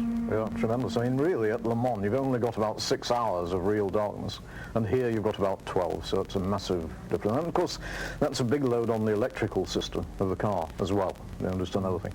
Have a bigger field here, lots of different classes. Le Mans now is just basically the one class. It used to be everything. The GTOs, the GTUs, the lights, and do you find that a problem, the difference in closing speeds? Oh, absolutely, yes. But of course, Le Mans has slowed down a lot now, as you know, with these two chicanes, which of course have made it safer, but a real pain on your right leg trying to slow it down so much. But certainly here is difficult with so much traffic, I must admit. It really is very, very hard on us. And you know, they've got their own job. You only got to talk to them, in all honesty. You go and talk to one of the GTO drivers or whatever. And I mean, their biggest job is trying to keep out of our way, or keep us in perspective, because they can come out of a corner and they look behind them as they enter in the next one, and there's nothing behind them. As they come out, there's a GTP car right up behind them. Yeah, and we really upset them.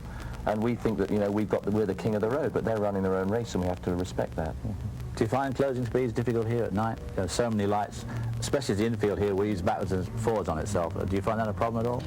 Obviously not too much of a problem. You've won it 4 times. But. Well, no, it is a problem because you have so much infield traffic, not the race cars, but the actual regular street cars. Marshal people.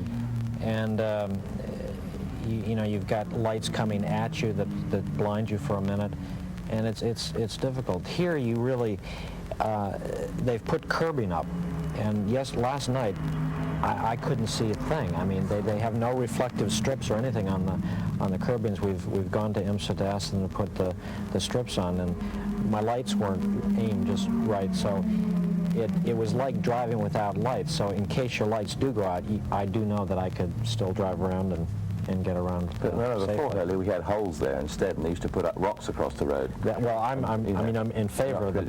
I'm in favor. We have tried for a few years to get those curbs. You all raced in the good old days with the 917s at places like Spa on real city streets. How do you feel about that compared to the modern racing places like this?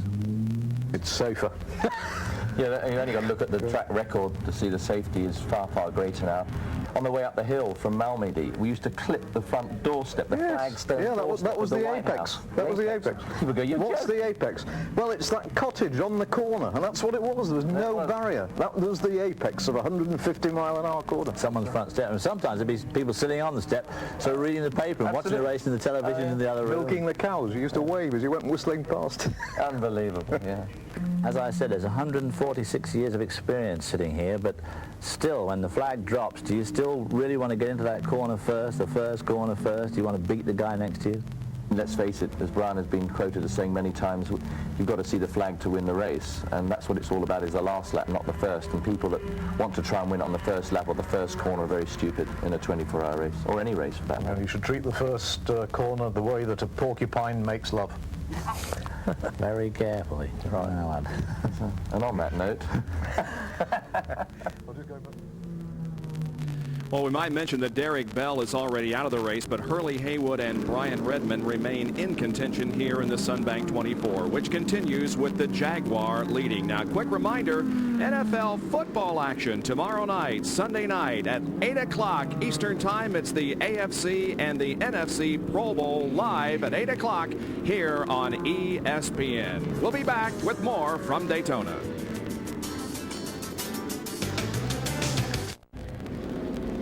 ESPN's exclusive live coverage of the 24 Hours of Daytona continuing. Here's your top 5 in the GTP class. Derek Warwick leading the event at this juncture in the Jaguar. Brabham second in the Nissan. Steve Millen running third. Another Nissan. The Porsches are now 4th and 5th.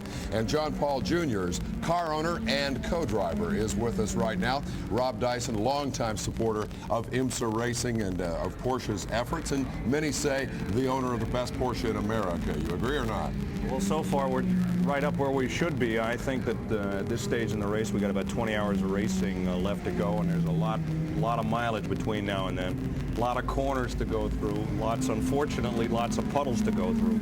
So I think at this point, I think we're right where we want to be. Lots of talk in that time, too, of Nissan and Jaguar. They're the teams that everybody has spoken about coming in here. And the book on the Jaguar is, well, the technology is just out of date. Those cars can't keep up anymore. But that car, for 24 hours on a big racetrack with fast corners, is a pretty good race car. It is, and the team is, they've raced it a lot. That's one advantage that they've got. They know just where the car is good and where it's bad. They've got a lot of miles on that V12, a normally aspirated chassis. It's a little bit harder to drive, but they've got drivers that are up to it. They've got very excellent drivers. They should do a good job. But we intend to not hang back by any means, but we intend to preserve our automobile because there's so much racing here for such a long period of time, and the conditions being the way they are, changing from pouring rain to being just misting rain, just adds a quotient to the whole drivability of the automobile that it really throws a lot of any strategy or any real racing in a cocked hat. I want to ask you about that. How do you win a 24-hour race? We know how you win a stock car race or an Indy car race. You drive the wheels off of it, you stay in front, you win the thing. How do you win this thing? Mostly you don't lose it. That's the best thing. You want to make sure that all your passes, you give everybody enough room to get around them.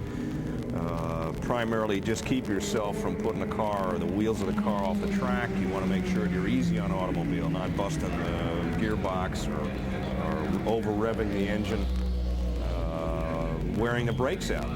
Premature brake stops can cost you a lap or two. And so you more lose this race than you win it. It's a hard race strategically to figure out how you're going to win it. Yeah, that was my question, I think. Do you run to the clock? Do you set a pace and say, we need to run 141, 142, whatever the number is, lap after lap after lap, forget what everybody else does, and that'll win us the race? Right. You try to run at a pace that all the drivers feel comfortable running, and that you get your best mileage and your best tire wear and your best brake wear. That's the key. You set your own pace, and you kind of run your own race, although I will admit that it's kind of fun if you can pick up a position here or there. But the big thing is to make sure that you run your own race. Bring those Porsches home to their, 18th victory in the 24 hours. Thanks for coming by. That is Rob Dyson, and this is the 24 Hours of Daytona, and we'll be back to wrap it up right after this.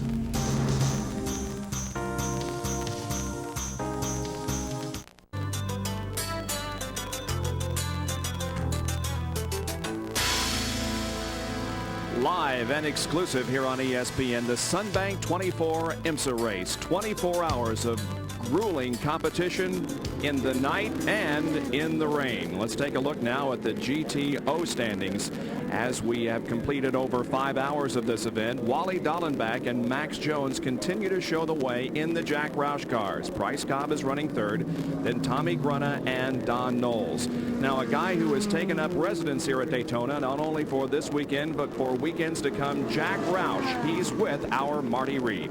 Well, Jack Roush, in the master of understatement, says, yeah, we like our position. You ought to. You're running first and second. You're dictating the pace, and we may have to move here real quickly because your lead car may be coming in. Yeah, our Whistler Valvoline Mustangs are really doing good. Dorsey, Robbie, Mark Martin, and the fellas are having a great night. The rain has really put everything up in the air. We're making a decision now about tires. We really need something that's in between a slick tire and a grooved rain tire. So we're grooving tires in the back and measuring fuel economy, doing the rest of it. But everything's going our way so far. Is that because the banking takes away the rain tire once it dries out, just scrubs them right off? Well, the first thing that starts to happen is you grease up the right front. It gets hot, and they're complaining of it pushing a little. And so after that, it'll start to get loose in the back. The back tires are chunk some from it if that happens, but you know, it's still misting just a little, and it's going to get colder, and as it gets colder, the tires can stand to be a bit drier. So we're in a quandary, but it's the right kind of problem to have. Well, Bob Jenkins, right now, the Roush Mustangs are dictating everything in GTO. As they have for many years here at Daytona in this event. And David, there are 4 different classes of cars running in this race, and all are certainly have their own distinctions. Explain a little bit about P's, O's, U's, lights. I was hoping you wouldn't ask me that. I know the lights and the U's are the slow ones. A GTP car obviously is, as its name implies, a prototype car. They're made in very small numbers, and of course the rules and regulations are very wide-ranging. In IMSA GTP racing, the rules are done on a formula of engine size and weight of the car and so on, and they are absolute out-and-out racing cars. GTO cars, like the one we just see there, the Whistler car, they are silhouette cars, really. They're like a NASCAR car. They're a much heavier car. These are nearly 3,000 pounds, and they look pretty stock. But of course, underneath that plastic body, they are in fact pretty much a full-blooded race car. A GTU is just a smaller one of these. It's up to 3-litre car, up to 3-litre engine capacity. And of course, a Camel Light is a very small GT prototype with a smaller engine. And the Jack Roush car there on pit road continues to get service. It shut off the lights when they came in. Mark Martin is getting in the car. Why turn off the lights? Well, because it saves the battery. Now, today, as Brian Redmond said on that little round table, of course, the long night here is very hard on the electrics anyway. And, of course, rain really adds to it because the wiper, believe it or not, the wiper does use quite a bit of power. And these guys have got very, very strong lights. They're not just regular lights. They've all got 100-watt bulbs, and they've usually got at least 4 to 6 of them. So they do use up, and of course these guys have obviously used their battery up to a large extent and had to push start it, although obviously they hadn't used the battery up because the lights are running pretty brightly. But it's a big problem, is electrics, especially in the rain. And you mentioned the windshield wipers. They have been having wiper problems on that car, and I can't imagine what problems that causes. Well, a big problem. Yeah. Now, if it rains a real lot, if it's really heavy rain, of course, the wiper's not such a big deal. It's when it's just misting rain and when the windscreen itself gets misted up and oiled up that the wiper can be a real menace. And we've not yet succeeded in getting a decent system whereby you can get a proper washer and a proper wiper to work properly on a racing car. It just doesn't seem to work. And, of course, when you go onto the banking and work up to high speed, the water blows off the windshield anyway, or theoretically. The water does blow over the windshield, exactly. And, of course, a lot of people use special formula to make the water not stick to the windshield in the first place. But if you use that, the wipers don't work at all. So, so the race continues here at Daytona. Jaguar is still leading this event, and we're nearing the 9 o'clock hour. We'll be back with a few closing comments. Live coverage of the Sunbank 24 at Daytona being brought to you by Suzuki, everyday vehicles that aren't, and by Quaker State. The Big Q is one tough motor oil. And here are the standings now, nearing the 9 o'clock hour Eastern Time in the GTP division. Derek Warwick continues to lead, has about a 53-second lead on Jeff Brabham in one of the Nissans. The other Nissan is running third with Steve Millen behind the wheel right now. Segala is running fourth and John Paul Jr. fifth. Both of those are Porsche 962Cs. In the Camel Light division, Doug Peterson still in the lead in that number 48 car. Jim Pace is second, then Peter Greenfield, Mike Dow, and Rob Robertson.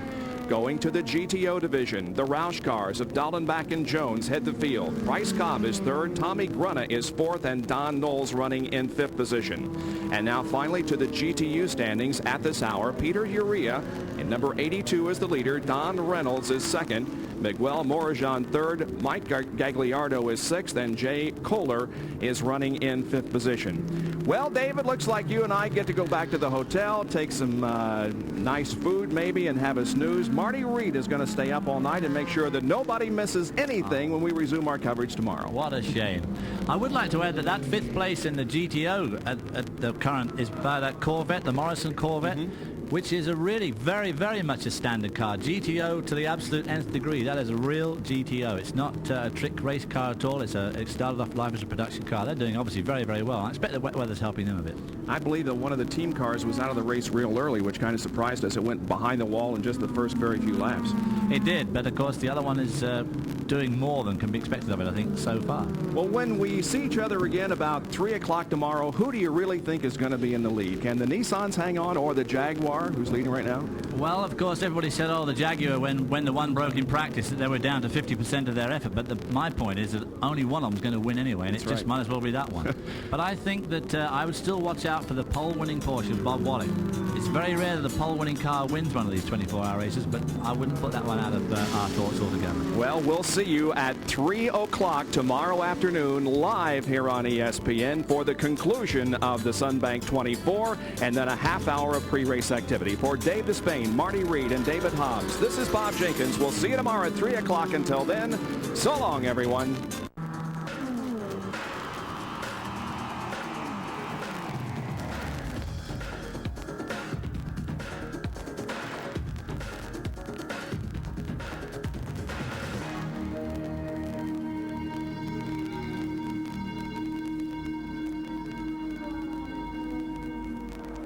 Since we talked with you last night has come to Daytona, but the skies were clear.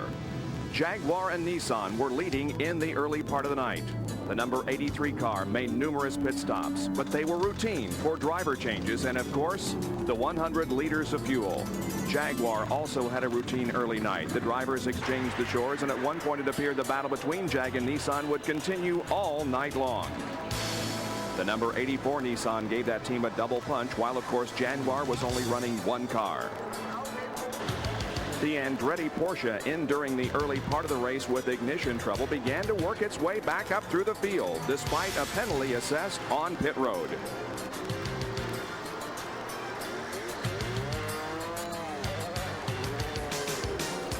In the GTO division, the Jack Roush Mustangs continue to dominate that class, as they had since the drop of the green flag. Again, routine pit stops for the crew. And the number 6 car of Bob Wallach was also in contention, as our Marty Reed worked all night to keep us informed.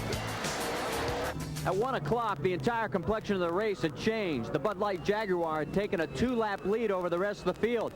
And the Acura, which had been leading the Camel Lights division by as much as 4 laps, ran over some debris and tore up the left rear quarter section. It handed the lead to the number 9 of Tom Hesser. In GTO, Dorsey Schrader got past teammate Robbie Gordon after he had to make several lengthy pit stops. And then in GTU, privateer Dick Greer leading his team from Columbus, Ohio, to an 8-lap lead after the Leitzinger 240SX Nissan broke. That's how it stood 9.5 hours into the race.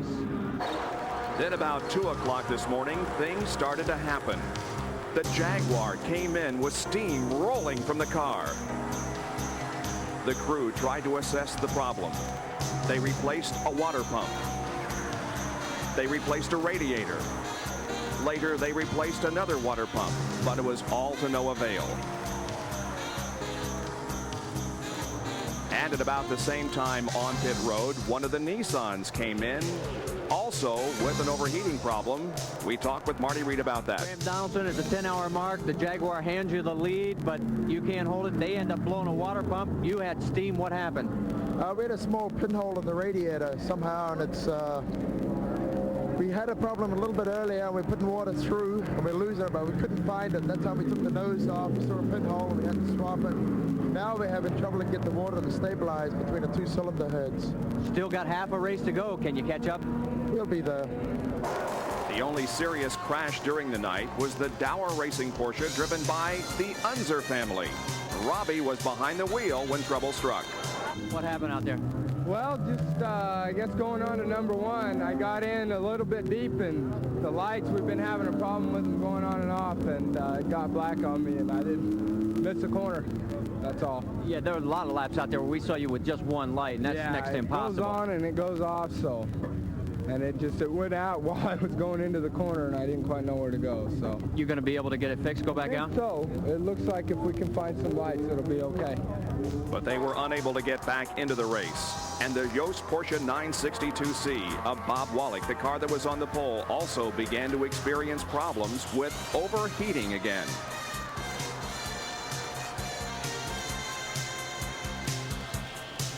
And in the Camel Lights division, It was the number 9 car, driven by Jim Pace, Morgan and Hessert, also beginning to experience problems, this with an oil leak. And the number 82 GTU car was making its mark in that class. As we approach at 3:30 in the morning, the halfway mark, Marty summed it up for us.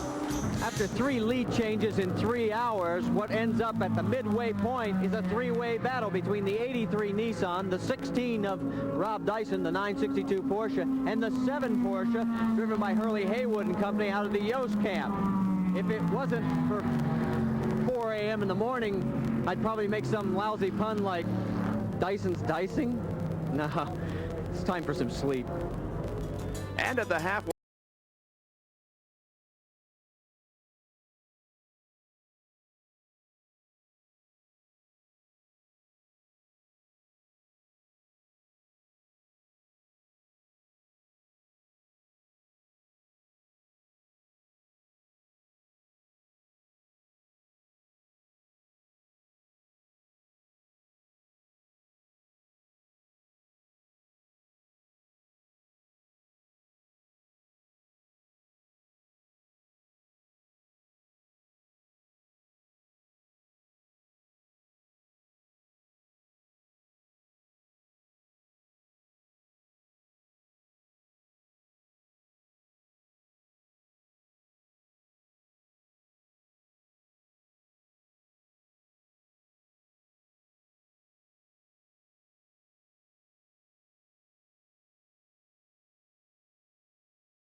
transmission was called for in one of the Jack Roush cars. This the number 12 machine that was running second in the GTO division most of the night.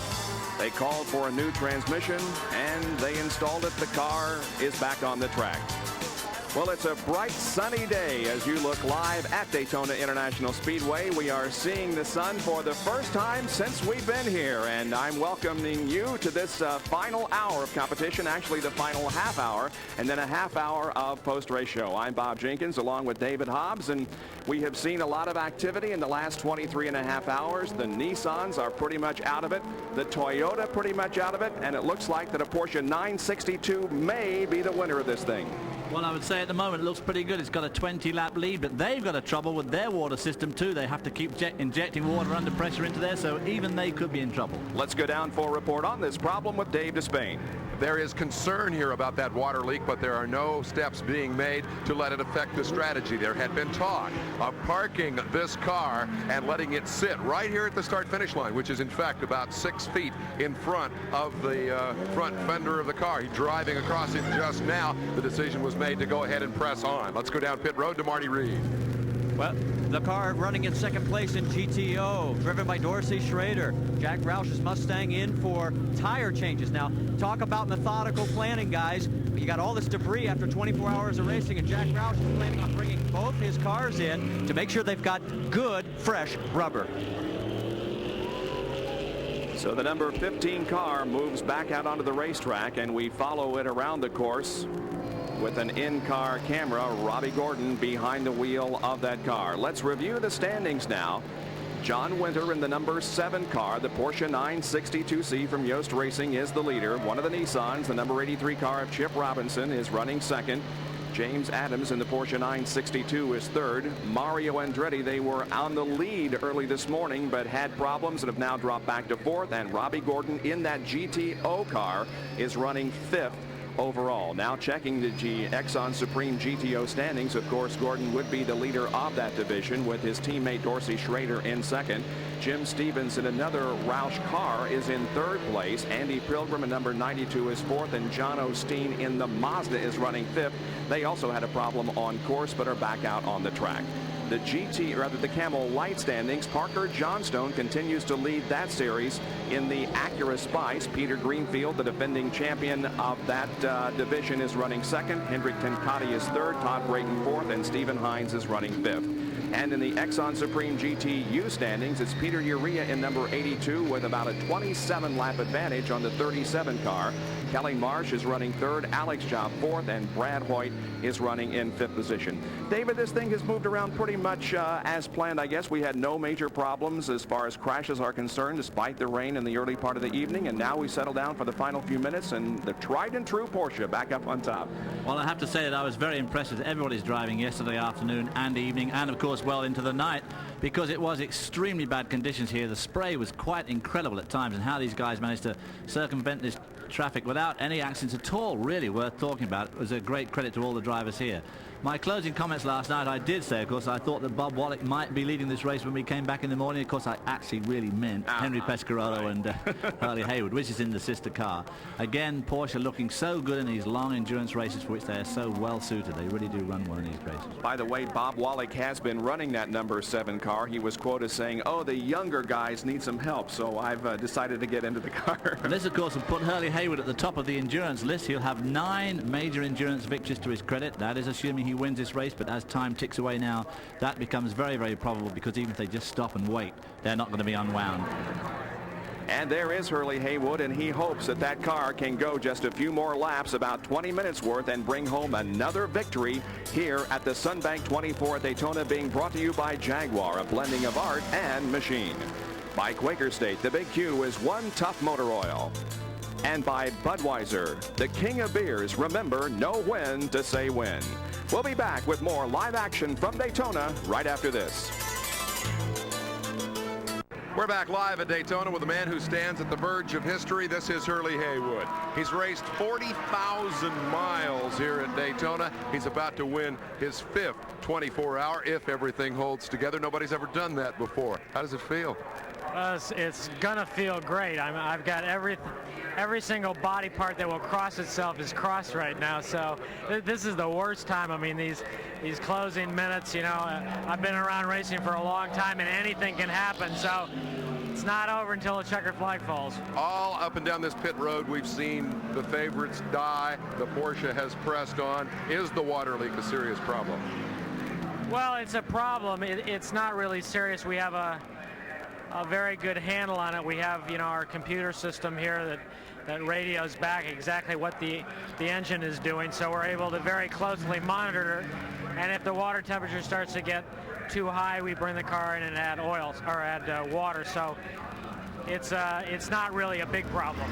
Keep those fingers crossed, okay? Okay. We may see him in just a few minutes in victory lane. Guys? Hurley Haywood going for 11 victories here at Daytona, and if he does win it, he will surpass Richard Petty, who has 10 wins here at Daytona. Here is the Exxon Supreme GTU class leader. It's the number 82 car. Dick Greer, Al Bacon, Peter Urea, and Mike Meese, the pilots. And right now, Peter Urea is in that car. He's a heart pacemaker salesman. This is pretty much a privateer effort out of Columbus, Ohio, so you certainly got to take your hats off to these guys. Well, if he's a heart pacemaker manufacturer, he'll probably be giving one shortly to Hurley Haywood down there in the pits to keep himself together as the race unfolds for all these guys.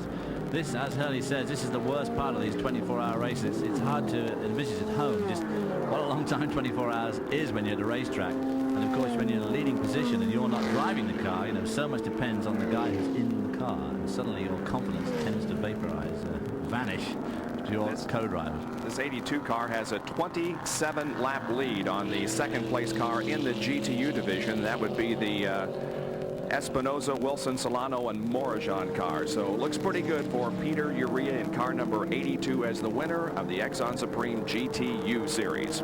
The leader overall is this car. John Winter is behind the wheel of the Yost Porsche 962C, car number 7.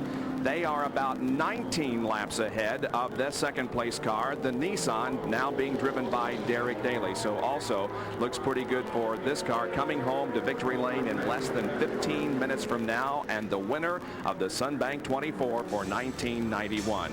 There's Mark Martin, who is hoping his team can pull off the GTO victory here today. We'll be right back. back live at Daytona International Speedway for the closing moments of the Sunbank 24. You're looking live at Robbie Gordon in car number 15, currently the leader in the GTO division and running 4th overall. Now, he has in the last few laps overtaken the Andretti Porsche that is in the pits right now. It looks like the Roush cars are lining up for the finish. They have just had an absolutely outstanding race, as they have done for the past few years. And you can't say enough about Robbie Gordon. Here's a guy who came here last year for the first time. He won, comes back this year, is going to be apparently a repeat winner, as he is running now 4th overall. And this kid coming from the ranks of off-road racing is certainly a guy to watch in the future of auto racing. Well, both he and, of course, Mark Martin really excelled last night in the rain. Mark Martin, when he saw the rain come here on Thursday, he thought, oh my God, I've never driven in the rain before, and was really panicking about it. But really put on a great show yesterday afternoon. And, of course, Robbie Gordon, of course, has done a lot of off-road racing. The rain probably didn't faze him quite so much. But he and Dorsey Schrader, one of his teammates, will do a lot of racing here in the next week, or actually 2 weeks, as they'll be competing in a lot of stock car races here, trying to get experience on the ovals. They'll be running in the ARCA, the Busch Grand National, and hopefully even the Winston Cup division. So Robbie Gordon has a lot of racing ahead of him right here at this facility. You can see the cars lining up. This is kind of a tradition in endurance racing. It's a tradition at Daytona too, to see a bit of drafting like that. Obviously practicing for next week's week after that race. Won't be doing much drafting on the infield here.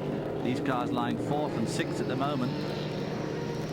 And of course the amazing thing about both these cars is that they've been 1st and 2nd in this division since the drop of the flag. I mean, the absolute kiss of death normally for a driver is to lead. Well, nearly didn't lead the class right there. Yeah.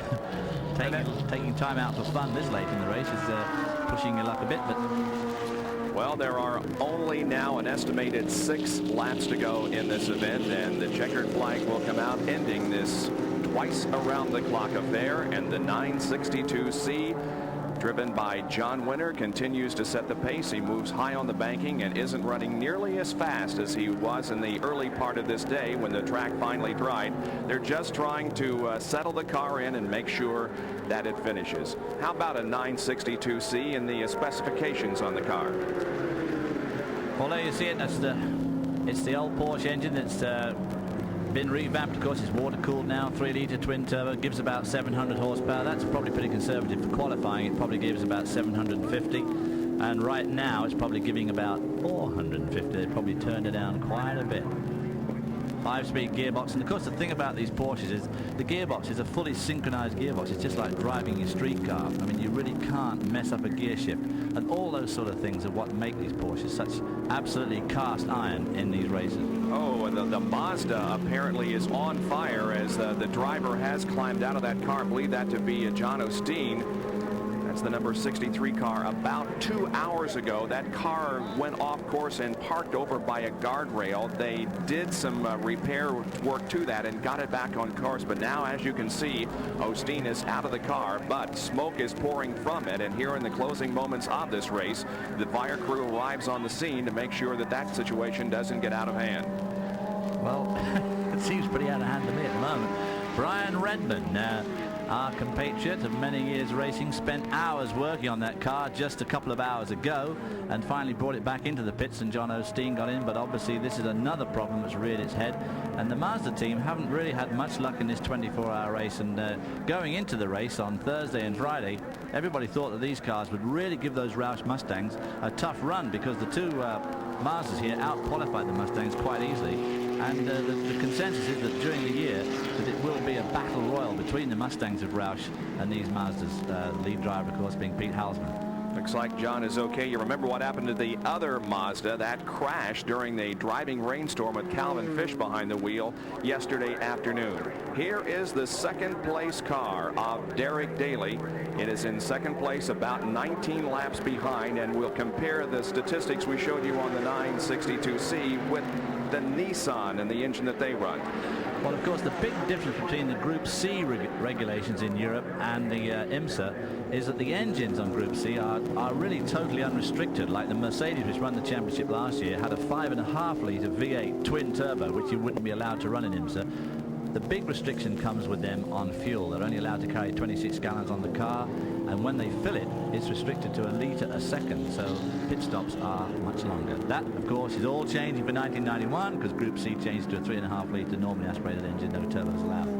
So the Nissan, and by the way, the driver of that car is now Chip Robinson, running in second position. And since we're talking about Japanese cars, we can report to you that the Toyotas also dropped out of the race, both of them, one last night and one overnight. So the Japanese contingent apparently not faring all that well in the Sunbank 24. Well, we're nearing the finish. It's less than 10 minutes away. Can the 962C of John Winter hold on? We'll be back right after this.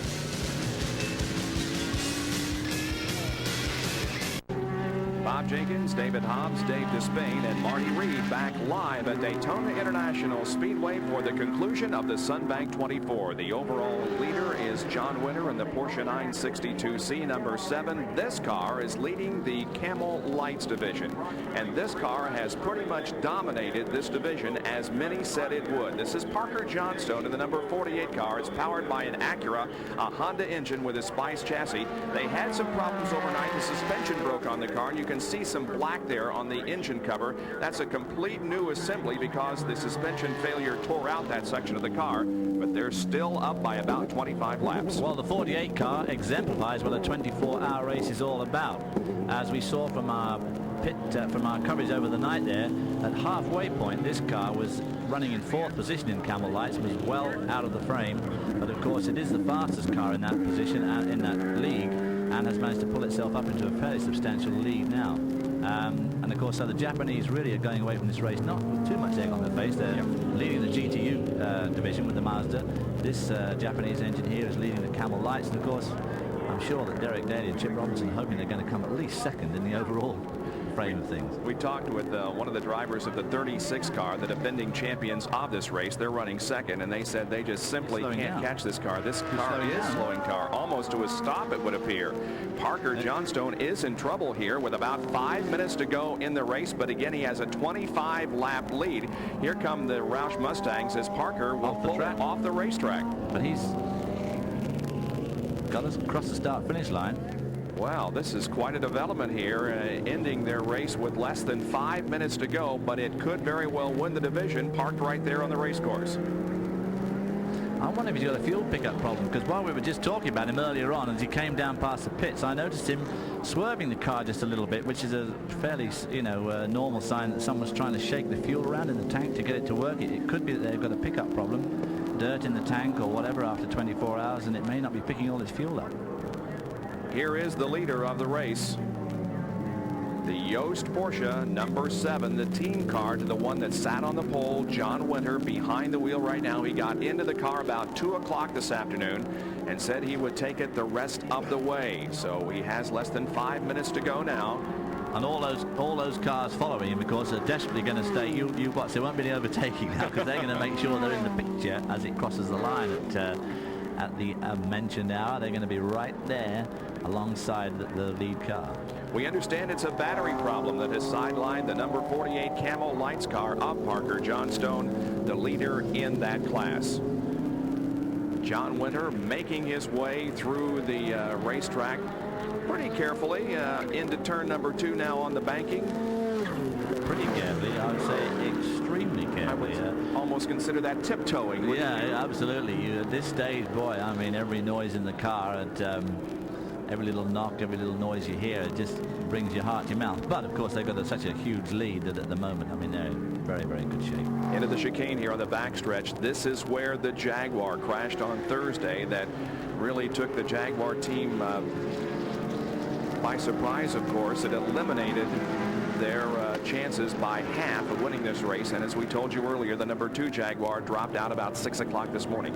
Look at this, the Roush cars all lined up for the finish now. The first two, 15 and 12, are Jack Roush owned cars. His number 90 is a car also that has been developed by Jack Roush, with an American flags being shown by the Roush cars as they now come through the infield road course and onto the banking in what could be maybe one more lap around for them.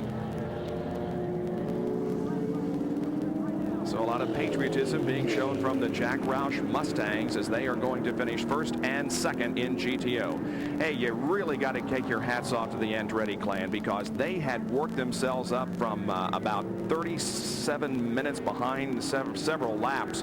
They came on to the lead lap this morning. Mario brought it in for a routine pit stop to turn the driving over to Jeff, and the clutch went out of the car. They spent many laps in the pits, and that has dropped them all the way down to 5th place. They did do a heck of a job, actually, because those cars, both those Dower cars, came off the truck without having done any running at all before they got here. And so they did remarkably well to do as well as they did, actually. And poor old Robbie Unser was a bit unlucky to, as he says, it went kind of black out there. And when he says kind of black, he sure as heck means it. Tell you, when the lights go out in the middle of the night, yeah, I'm sure. You can't see zip. We are on the final lap of the race. John Winter takes the car up into the banking on turn number 2 for the final time. He'll drop onto the flat backstretch as the Nissan passes and makes up one of the laps. Chip Robinson now apparently about 18 laps behind, but it really doesn't make any difference as the Porsche 962C is going to win the Sunbank 24 here at Daytona. Well, I guess he wants to be in the picture frame while the checkered flags are being shown, but he wants his car to be just a hair in front of the Porsche. The number 10 car is right behind the 7 car. The number 10 car, that's the Hotchkiss Porsche 962, is going to finish in 3rd position. So here they come through the banking at the 4th turn end of the racetrack for the final time. John Winter, along with his co-drivers, Hurley Haywood, Henri Pescarolo, Frank Jelinek, come down through the tri-oval, and they receive the checkered flag. And there it is. The Sunbank 24 is over, and Hurley Haywood has now made history by winning 5 24-hour races, endurance races, and he moves ahead everybody else in that category. There's the winning car. I think that makes Hurley Haywood's winning record here at Daytona 11 races in all, because he won the Paul Revere 250 a number of times, and also the fall race that they used to have around Thanksgiving. So what a record that Hurley Haywood's got here at Daytona. Very convenient too, because it's his closest track to home, living just up at Jacksonville. That's correct. And he was one of your guests on the roundtable discussion that we aired last night during the 8 to 9 hour. Now let's set up for the finish of the GTO division, and here they come in formation as they make their way through the chicane on the backstretch for the final time. Look at the American flags being held by the drivers. That is Robbie Gordon in the 15 car, and behind him Dorsey Schrader. This final hour of the race, by the way, was dedicated to the troops, the men and women serving in the Persian Gulf War. And so some very evident patriotism being shown by the Jack Roush cars as they come off the banking of turn number 4 and onto the tri-oval for the final time. These 3 cars finished 1st, 2nd, and 3rd in class. Robbie Gordon in the 15 car will win. Schrader will finish just behind him in 2nd position. Then Jim Stevens in 3rd place. Very impressive as the Roush cars take the checkered flag. And here is the GTU winner, Peter Urea in the number 82 car, 27 laps ahead of the 2nd place car in that division. A nice run for this group from Columbus, Ohio. Any win's a nice run, I can tell you that, and a 24-hour win, it means more than most. And the Camel Lights winner is parked somewhere off the race course with a dead battery, but nevertheless, Parker Johnstone and his co-drivers in the number 48 Acura Spice are declared the winners of the Camel Lights division.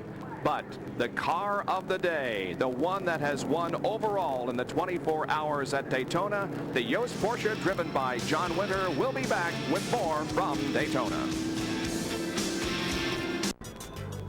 The first major international motorsports event of 1991 is over. The Sunbank 24 of Daytona, and the winner, the Yost Porsche driven by John Winter.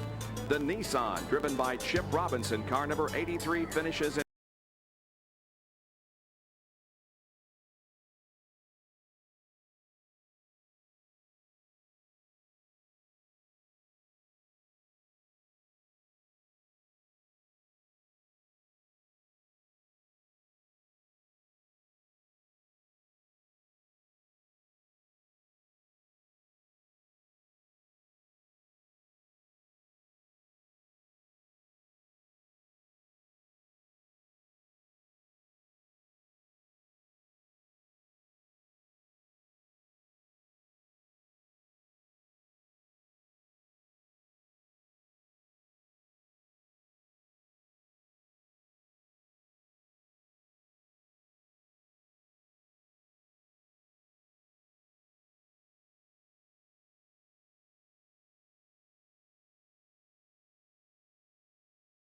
18th time that a Porsche has visited Victory Lane in 23 starts at the Sunbank 24. Let's go to Victory Lane. Here's Dave Despain.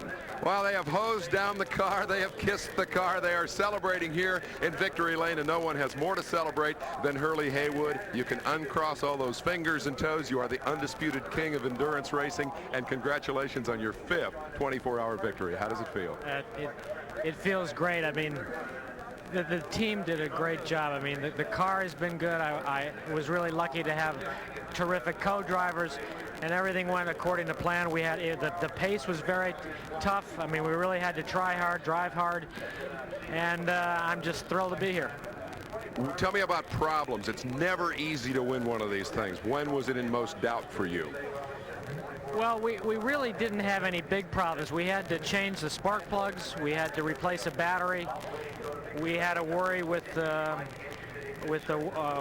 water cooling system. But those were things that we knew about, that we knew that we could fix. And we weren't too worried about it. It's the things that you don't expect is what you worry about. I mean, the last hour I was on pins and needles for the whole time, but everything came out good. Congratulations to you. Bob Wallach deserves a call here. There were 2 Yost Porsches. One did not finish. This man had put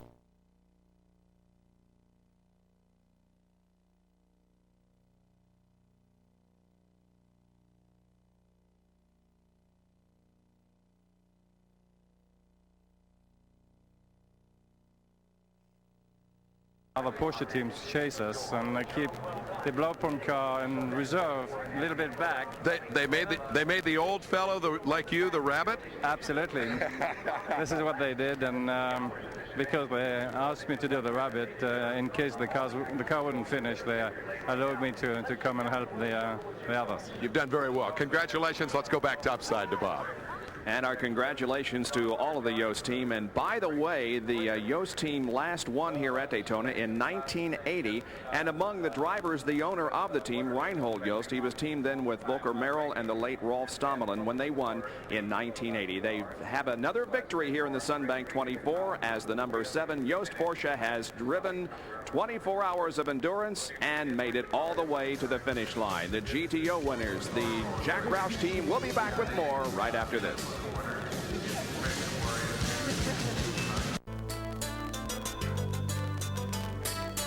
The Sunbank 24 Daytona being brought to you by Rolex. Timepiece of the 24 Hours of Daytona, where speed counts but endurance triumphs. By Jaguar, a blending of art and machine.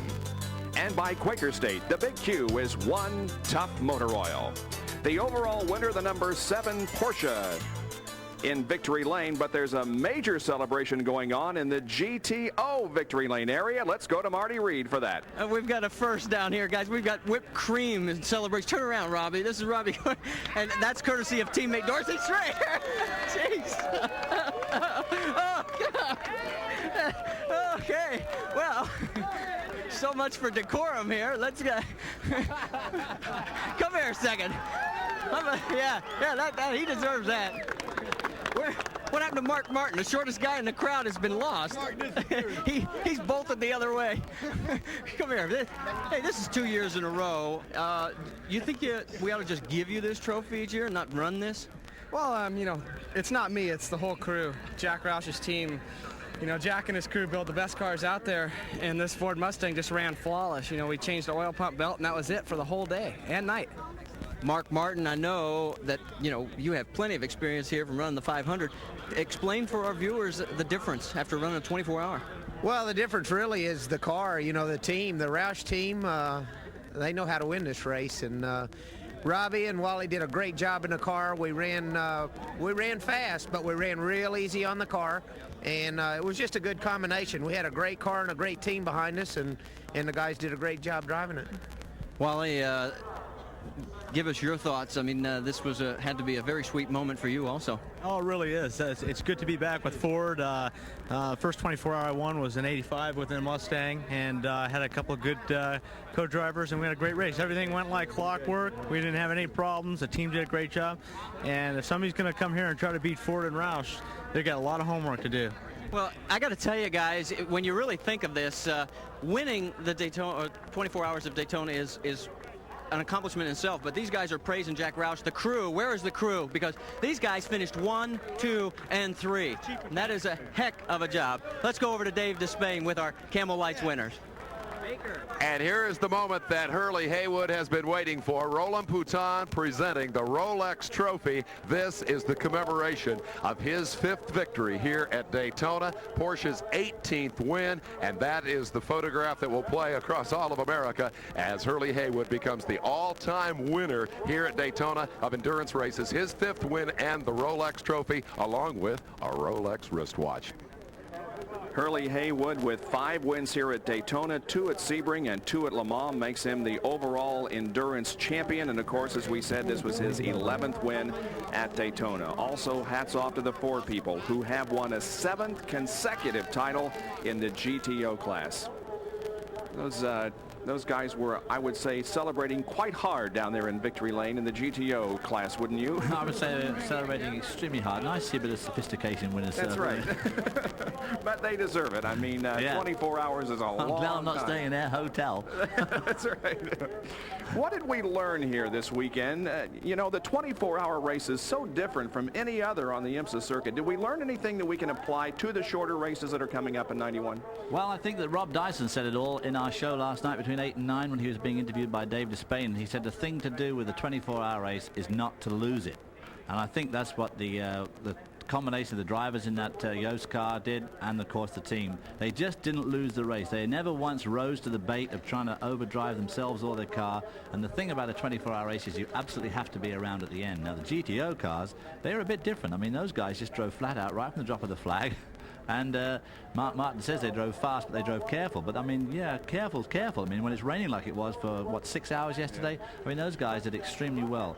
And it's hard to pick any real winners from a 24-hour race. They are just such sort of aberrations of racing. It's kind of not like racing, and yet when you really get down to it and think about it, I don't remember ever having driven a stint in a 24-hour race where I wasn't actually driving quite hard.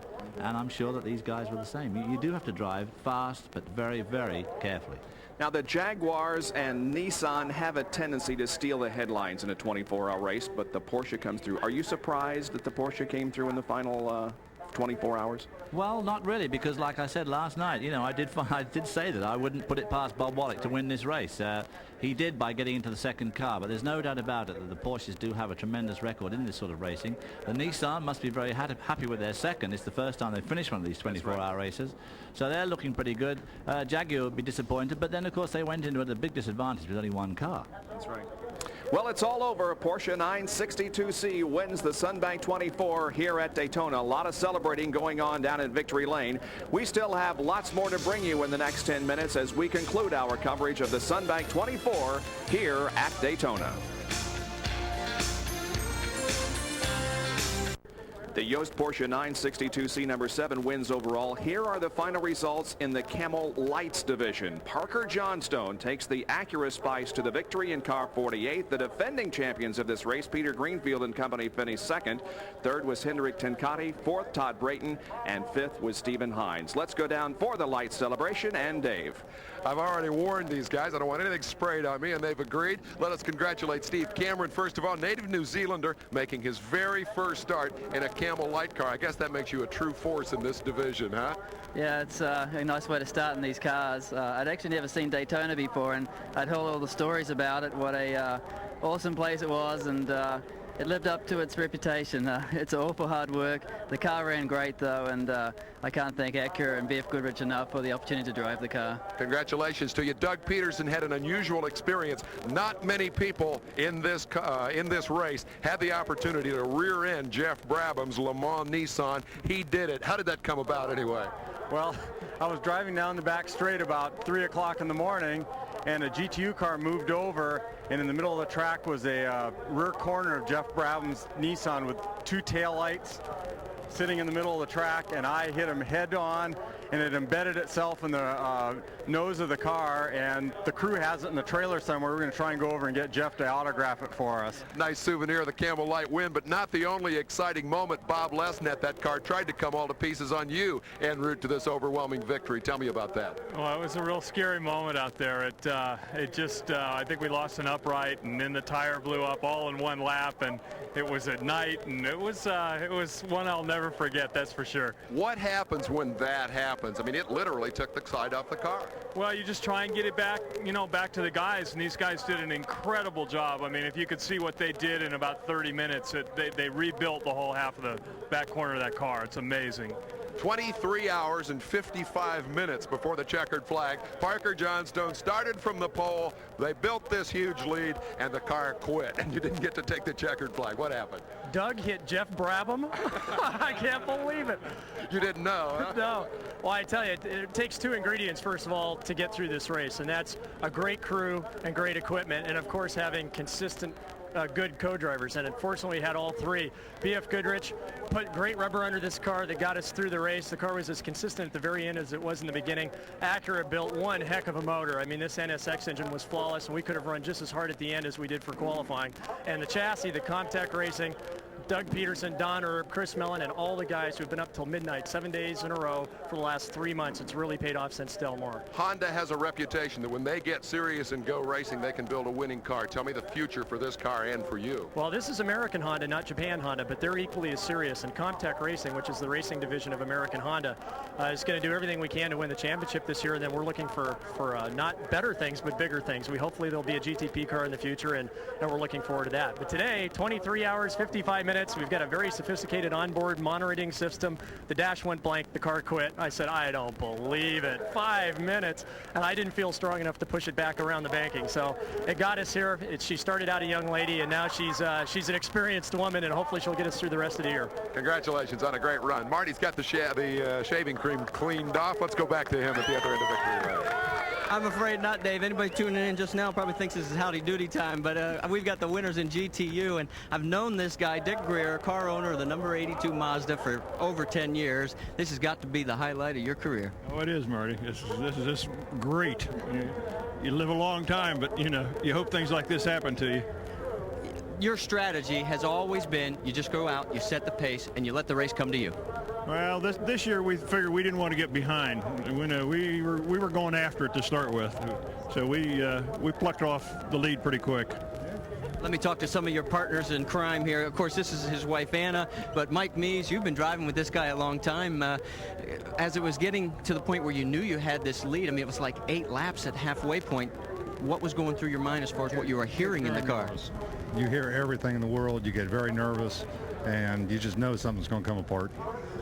Tell me about closing speeds now. I mean, we've talked about it on the air, but especially last night during the raid, you have the slowest class out there. The GTPs come blistering up on you. If you pay attention to your mirrors, there's not a big problem. If you keep your line, they'll find their own way around you. Spoken like a true winner. If I was out there, I would have been panic struck. Let me move down to Al Bacon. Al, any problems for this team at all during the day? I think, one alternator? Lost an alternator, and I blew the tire just as I was coming into the pits. So really, it was a pretty picture-free weekend. And I think the preparation showed this weekend because we really didn't have any glitches at all.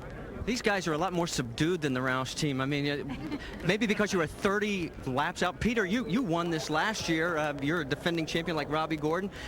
Give me a little more excitement. These guys are too mellow. 30-lap victories don't happen all the time. Well, I tell you, we worked awfully hard, and this team has done an extremely good job. The Goodyear tires were great. The Mazda engine was terrific, and Dick's team is something to be proud of. The car was just unbelievable. Al Bacon's people built this car, and it's a winning car, and we're very, very happy to be here. And I tell you, my heart is pounding. My wife and I just can't be any happier than being here. Well, I'll tell you, as you take a look at this entire team, there's going to be one big celebration back in Columbus, Ohio. You better believe it, It's the 10th year in a row for a Mazda back at the Sunbank 24 Hours of Daytona, which has concluded here at Daytona International Speedway. The winner, the number 7 Porsche 962C from Yost Racing with, among others, Hurley Haywood, who has recorded his 5th 24-hour win here at Daytona. Some final statistics: 2,563 miles completed, average speed 106.6. The margin of victory for the team over the Nissan was 18 laps, 2 minutes, and 22 seconds, and they led about 284 of the final 294 laps. So indeed, it was a fairly dominant victory for that team. Let's go down to our pit guys for their final comments. Dave and Marty. Pretty simple from this viewpoint. We watched that Porsche 962 debut back in 1984 at this racetrack, and we've heard for the last 2 or 3 years that it's outdated. Old technology can't keep up anymore. I have not seen the evidence of that yet. The high-tech has come, and the high-tech went very fast, and the high-tech failed, and the Porsche has won. And I wouldn't be surprised to see that happen again next year, Marty. That'd make 19 for the Germans. You know what's amazing to me is also that this is a race that a privateer can still win. Somebody like Dick Greer, who just plugs along, spending his own money. Here he is in victory lane with a 30-lap win. Also, I've come to the conclusion I am going to buy my own car. I'm going to hire Dorsey Schrader so that I can fire him. Okay, thanks, guys, very much.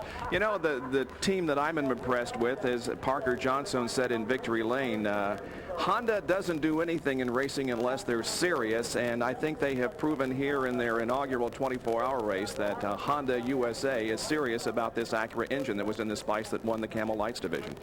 Well, of course, the Honda Accord has been the best-selling car in the United States the last 2 years, and they're not going to let that position give up easily. They've got Nissan and Mazda put a lot of effort into their racing here in the United States. Honda decided to go international with their Formula One program, but I think once they get involved into IMSA racing or any other form of domestic racing, they're going to be one tough customer to beat. The other ingredient that takes to win a 24-hour race, you need good preparation, you need great co-drivers. Everybody's played a lot of reference to those, but the other thing you do need in a 24-hour race, you do need a large slice of luck. You really do. You know, I'm sure 24-hour racing has changed since you were in it. They have now doctors, they have masseurs, they have nutritionists to make sure that their drivers are absolutely top-notch when they get in the car. Was it like that when you drove? Well, a lot of people used to do that, and of course, obviously, more and more now people eat funny food before they drive. You know, they eat all these nuts and raisins and weird drinks and things like that, but the fact does remain, you do have to be a little bit on the lucky side, and you have to be extremely careful. And Al Bacon said he had that flat tire coming into the pits in the Mazda. Well, of course, the difference between having a flat tire coming into the pits or having just gone out of the pits, especially somewhere like Le Mans where it's an 8-mile lap, I mean, that can absolutely kill or cure you just right there where you have the puncture, and that's really out of your hands. Yeah, earlier this morning, of course, the number 7 car punctured a tire, and it did it just right here in the tri-oval, but yet it had so much of a lead that it was able to go around slowly and no major problem. That's true. When you've got that much of a lead, it really doesn't matter quite so much. I'm not sure about David Spain saying that everybody else is high-tech except the Germans. I think you ought to go and look inside the Yost pit. It looks pretty high-tech in there to me. I've never seen so many graphs and computers and screens and God knows what else in there. It's a pretty high-tech team, and of course I drove for Yost last year in July in the Dijon race, and Jonathan Palmer and I came a miserable 8th, but at least we came 8th, and it's a good team to drive for, and they are really good fun. Reinhold Yost, the owner, and his wife are a good couple of people too. Want to follow up on the American story that we build all weekend, the Andrettis and the Unzers. The Unzers crashed out at midnight or in the middle of the night. Andretti went on to finish in 5th position. There have been a lot of major disappointments since the weekend began here. Of course, we had a lot of rain. The number 3 Jaguar was taken out in a crash during a practice session on Thursday, leaving that team with only 1 car to defend its title. When the green flag dropped, look at Arie Luyendyk take the Nissan, slice it through traffic to take the lead. In the night, the major disappointment for the only Jaguar car in the race, the number 2 machine, overheating. Then that cut tire that I spoke about. Mario Andretti, a very tired individual after they came back to take the lead. But it's all over now. The Yost Porsche 962C wins the Sunbank 24. This is Bob J. Weather on Thursday, half the Jaguar effort was eliminated in this crash when John Nielsen's wet foot slipped off the brake pedal, totaling the brand new XJR12. 2 Porsche 962Cs led the 46-car field to the green flag, although they weren't the fastest. But the quicker Nissans weren't eligible for the front row because IMSA rules prevented the European Group C cars from being there. But Indy 500 winner Arie Luyendyk in one of the R90 CKs weaved his way through traffic and took the lead away from pole sitter Bob Wallach.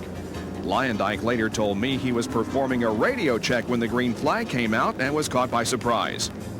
About 2 hours into the race, the skies opened up, catching everyone on slicks. The cars were uncontrollable, and Calvin Fish in one of the Mazda GTO cars went head-on into the 4th turn wall. He was uninjured. Mario Andretti was forced to the tri-oval grass, broken upright in the process, and went to the pits for over a half hour. The race's only other serious crash eliminated the Unzer family's Porsche. Robbie was behind the wheel when the incident occurred. The rain stopped during the night, but the humidity stayed at 100%, contributing to the overheating problems encountered by many, including the Jaguar and the pole sitter. Both dropped out before daybreak.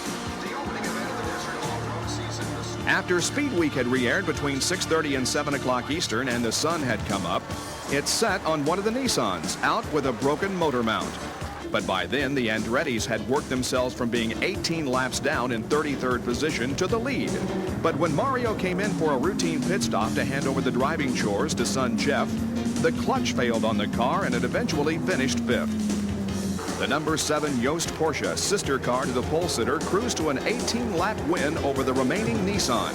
It was the first Daytona win for Frank Jelensky, Henri Pescarolo, and John Winter, the 4th for Bob Wallach, and a record-setting 5th for Hurley Haywood. We had to change the spark plugs. We had to replace a battery. We had to worry with the water cooling system. But those were things that we knew about, that we knew that we could fix, and we weren't too worried about it. It's the things that you don't expect is what you worry about. I mean, the last hour I was on pins and needles for the whole time, but everything came out good.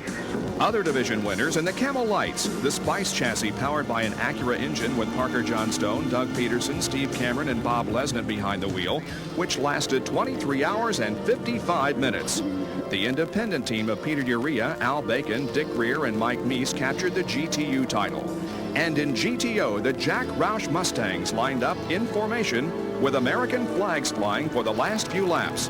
Co-drivers Robbie Gordon, Wally Dallenbach, Mark Martin, and Dorsey Schrader gave Jack his 7th consecutive win. Not to be overlooked, Mazda announced over the weekend that it will be stepping up to the GTP division in 1992 with a 2-car effort for drivers Price Cobb and